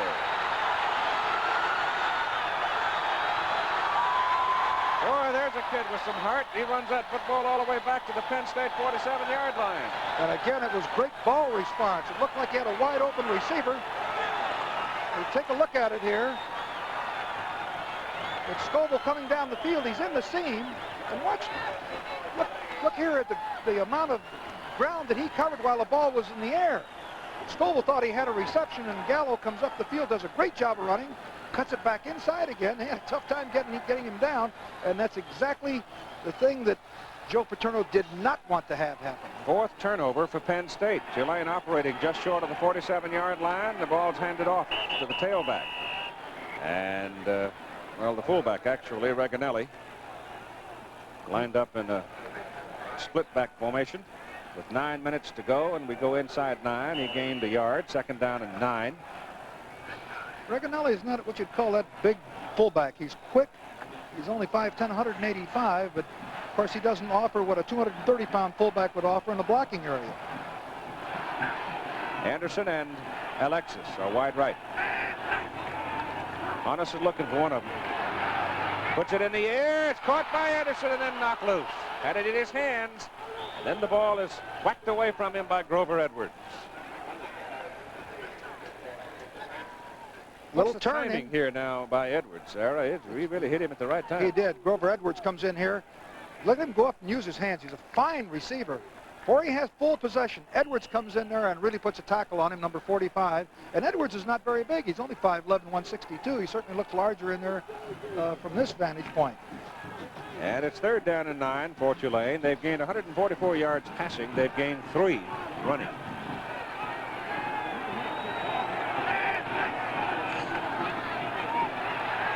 Honest has to hurry the throw, gets it off, and Christian can't hold on as he and the ball go tumbling into the sideline separately. And so it is fourth down for the Green Wave. Now those were two almost. You know, the great play by Edwards shaking the ball loose. And of course that drop pass there forces them to yield the ball, although they're going to kick that ball down in there, and field possession has really changed as a result of the interception. 10th time Wills has been called to punt. See how long it takes to get the ball back to him this time. It didn't take so long that time. Kick is off. He's hit a nice little soft one up there and forcing Penn State into a fair catch call with Giuseppe Harris making the call on a 33-yard punt. So Penn State will have the ball at their own 14, first down. And we'll also have a report on the Philadelphia Flyers' new record in the National Hockey League of 29 consecutive games without a loss. Set it today against the Boston Bruins. Here we go now. Penn State's ball, first down, 14-yard line. And 8:15 to play in the game with Penn State leading 6-3. All the scoring, 3 field goals. That's Booker Moore. Out to about the 18. Wilfred Simon, number 77. Here's a look at him. Great season coming into this ball game. You see they're trying to block down on him. He escapes that, does a great job, comes in and gets in on the tackle. As a matter of fact, he is the principal tackler on Booker Moore. Second down, 6. Moore again to the 21. So they'll be looking at 3rd and 3. Well, if you think with Joe Paterno, I'm sure he's not going to put it up in the air in this area. He don't want to take a chance of an interception. He'd rather have his kicker kick the ball downwind in the event that they don't make the first down, but he certainly would like to make the first down. Look at this rushing by Tulane, 3 yards, passing of 144, 147 total yards. You got to give a lot of credit to the Penn State defense.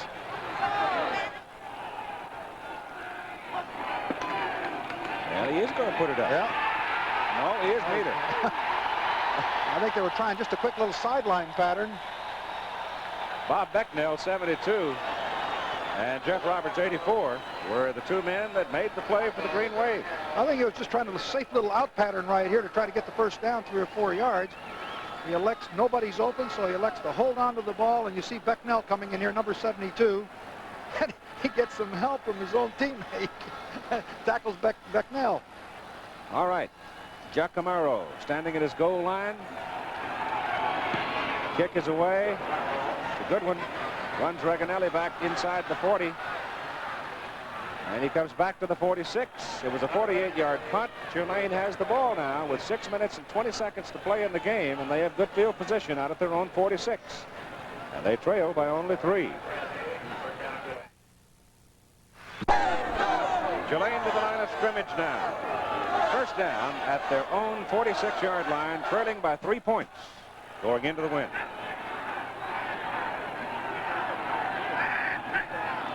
Rock Hunter.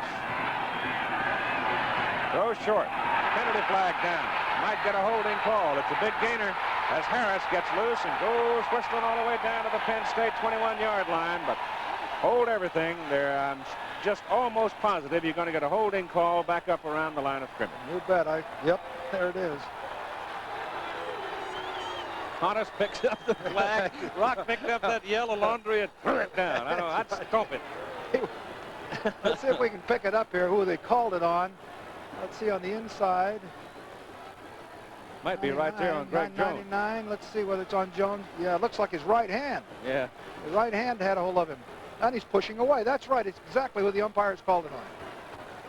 If he hadn't extended his arms, he might have gotten away with it. It looked like he had his right arm a hold of him. Right. He extended him clear out. Also had a hold of him earlier. And, whoa, boy, that nullifies a big gain. Well, it was down at the 21-yard line, first down. Instead, now it is backed up all the way to the Tulane 27-yard line. Boy, what a penalty. Whew, that really hurts him. They've got to go to the Penn State 46 for a first down. Tulane now with 36 yards in penalty. Honest goes long over the middle, pass good to Griffin out at the 47-yard line. Well, the doctor-to-be threw a bullet, hit his man right on the numbers. Well, he picked up a lot of yardage on that one. This comes down the field. Honest waited. He had plenty of time. And you see Griffin right here waiting on the inside. Ball's thrown slightly behind him. Ooh, he almost lost that ball. Grabbed it on the second attempt, and it's a completion. Now they have 2nd and 10. He picked up a lot of that penalty back. Got 21 on the play. Clock running at 5:15. He's looking for Anderson over the middle. He's got him. And he's got a first down at the Penn State 32-yard line. Well, I remember what Greg Blige told me, the assistant coach. He said he's a big play man, and he wins for you. Here we go with Anderson, number 82. He goes deeper, much deeper this time. Curls to the inside. You see he's being covered by number 79. Gene Gladys. Gene Gladys on man-to-man coverage, but he gets it over his head. And, of course, he's tackled by the deep defender, Grover Edwards. It's just outside the Penn State 32.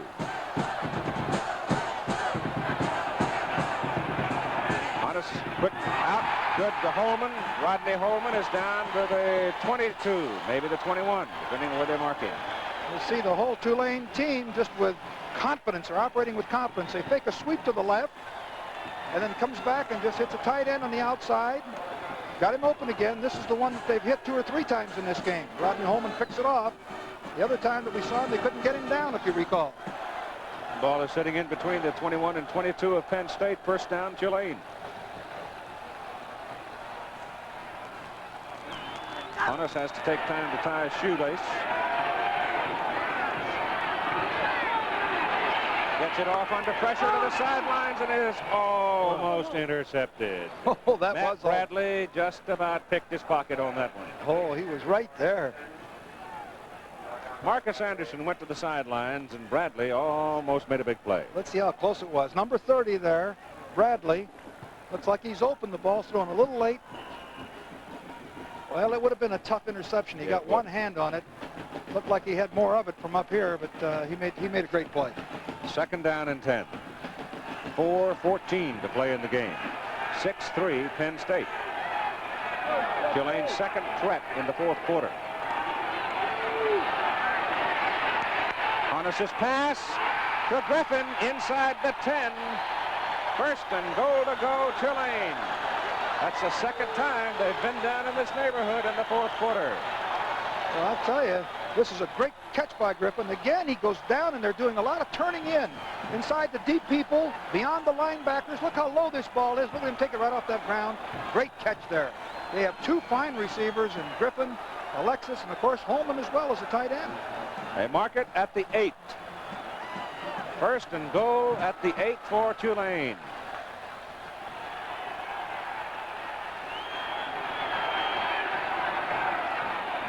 They're going to run it, and they shouldn't have done it. Stupar, 72 right there on Reganelli. Well, they've just shut down their running game completely. I believe Hodges is probably within 2 or 3 yards of the record, isn't he? For the Liberty Bowl He's getting pretty close to it. Record is 218 net. He's got 210. He was 8 yards away from it. According to Michael Swanson from Kansas City. 3:10 to play in the game. Second and goal. Hannes will put it up. Oh, look at this. He gets away from the trap. Throws it up for grabs. Incomplete. Oh, I don't know how he got out of that, Keith. I don't know. Looked like they had him sacked. He just spun out. Let's see if we can tell it from the end zone shot here. How much of pressure he gets from the interior. He stops here, looks back to the right. He just spins right out of it. That's Haladin 76 and Stupar 72. Yeah. His jersey's gone, but he's on the sideline. He made a wide Better move. than taking the loss. Yeah. He's got to come get a new shirt. This is third for the day. There's Larry Smith. Done a great job. Tulane spends a timeout. They have 2 left. Penn State has 3 left. You've got 2 minutes and 57 seconds to play in the football game. And there are the numbers for Larry Smith.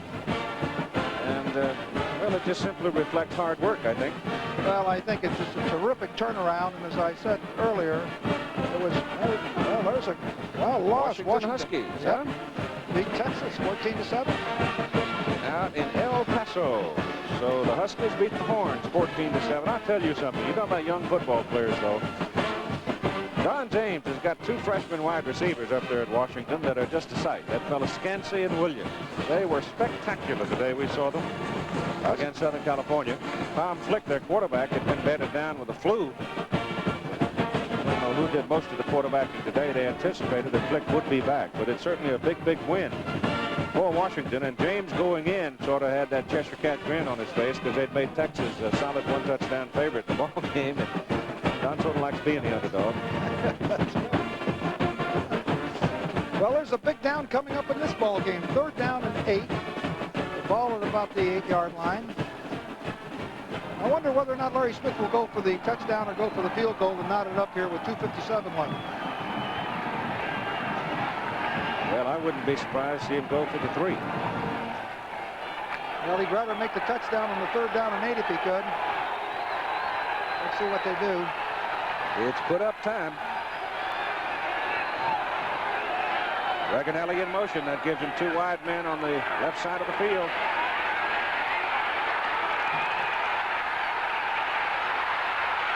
Throws it out of the end zone. He absolutely had nobody to throw to. Griffin came over. If either one of those receivers, any one of them, and there were 3 down there, had curled and gone back the other way, there wasn't a white shirt within 15 yards of 2/3 of the end zone. Now, if Griffin had just turned around and go the other way here, it's easy. Well, they fall down back. They trip over one another's feet. They had it covered so well. This is unusual because Hannes had so much time. All the defenders are right on their men.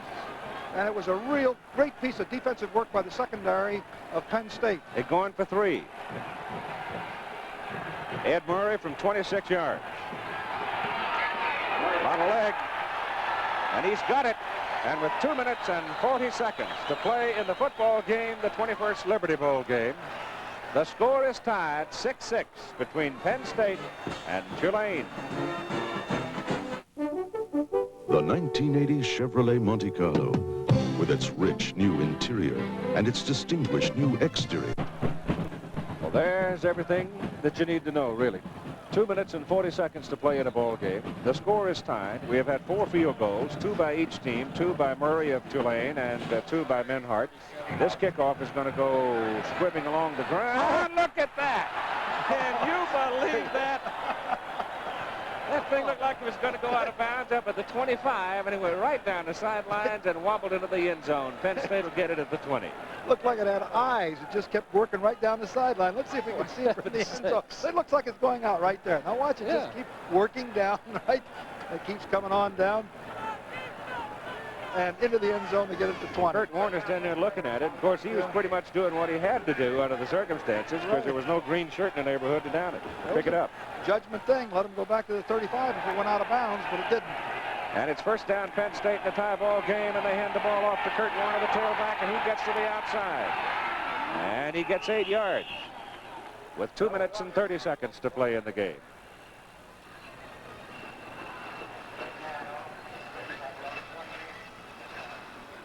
Could it be that Herb Menhart will get a shot?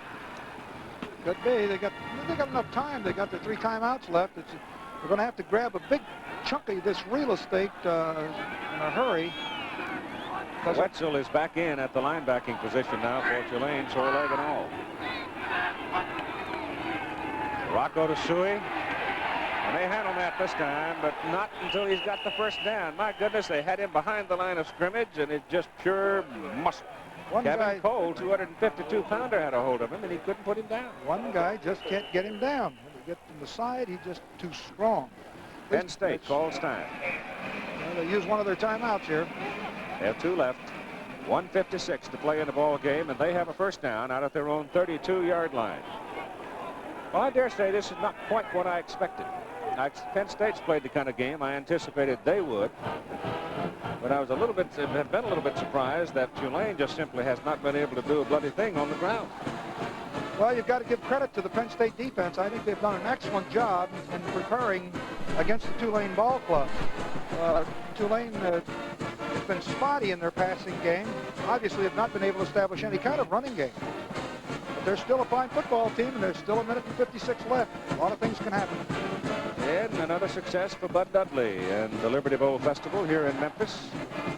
Kind of interesting yesterday to hear the reaction from the coaches as they come to this city. And Penn State, of course, involved in the original Liberty Bowl game played back in Philadelphia. Tulane coming up here. They had been here previously in 1970.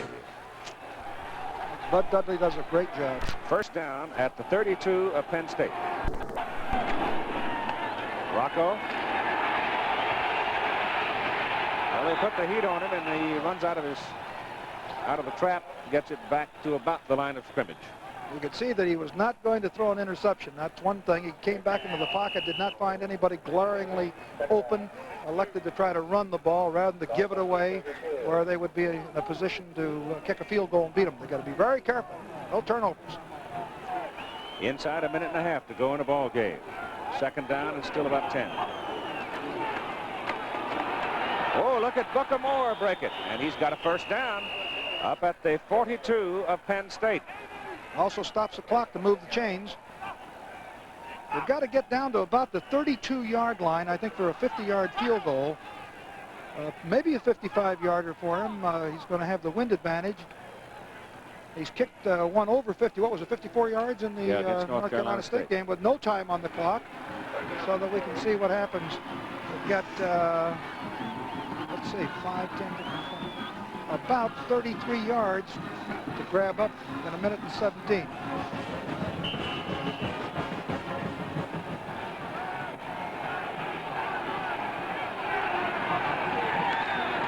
Rocco to throw it. Goes to the sideline, goes to Scoble. Scoble's out of bounds, stopping the clock just beyond the 46. So he gained 4. They'll take the floor at 4 and stop the clock, which allows them 2 more timeouts yet. The reason we are speaking optimistically of Menhart's opportunity, if it presents itself somewhere in the neighborhood of the 35-yard line or 40, he has hit a 54-yarder, and the wind is at his back here in the Liberty Bowl.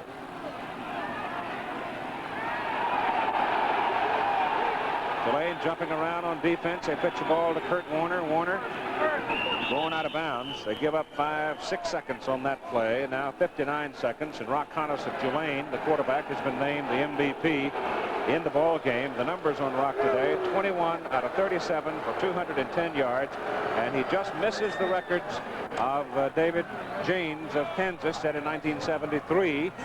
The record of attempts was 38. Hunnis is 1 short of that. Record for completions, 24, 3 short of that. Record for total yards, 218. He's 8 short of that. I dare say he may not see the football again. We'll see. They pitch it out here to Joel Cole. He's got a halfback option. He's got Donovan wide open. Donovan is down inside the 20. Caught and dragged down at the 13-yard line. And you've got 47 seconds to play in the football game. So Joe Paterno had a gimmick. Great play. Pitches it out like it's 3rd and 2. The timing was perfect. Halfback running pass. He's wide open down here. No one covered Donovan. The halfback came up to support. And they were, without question, not only in a touch and play, runs right by him. He's wide open right away. Look at this. Great call, great play. and well executed. The ball is down near the 11-yard line.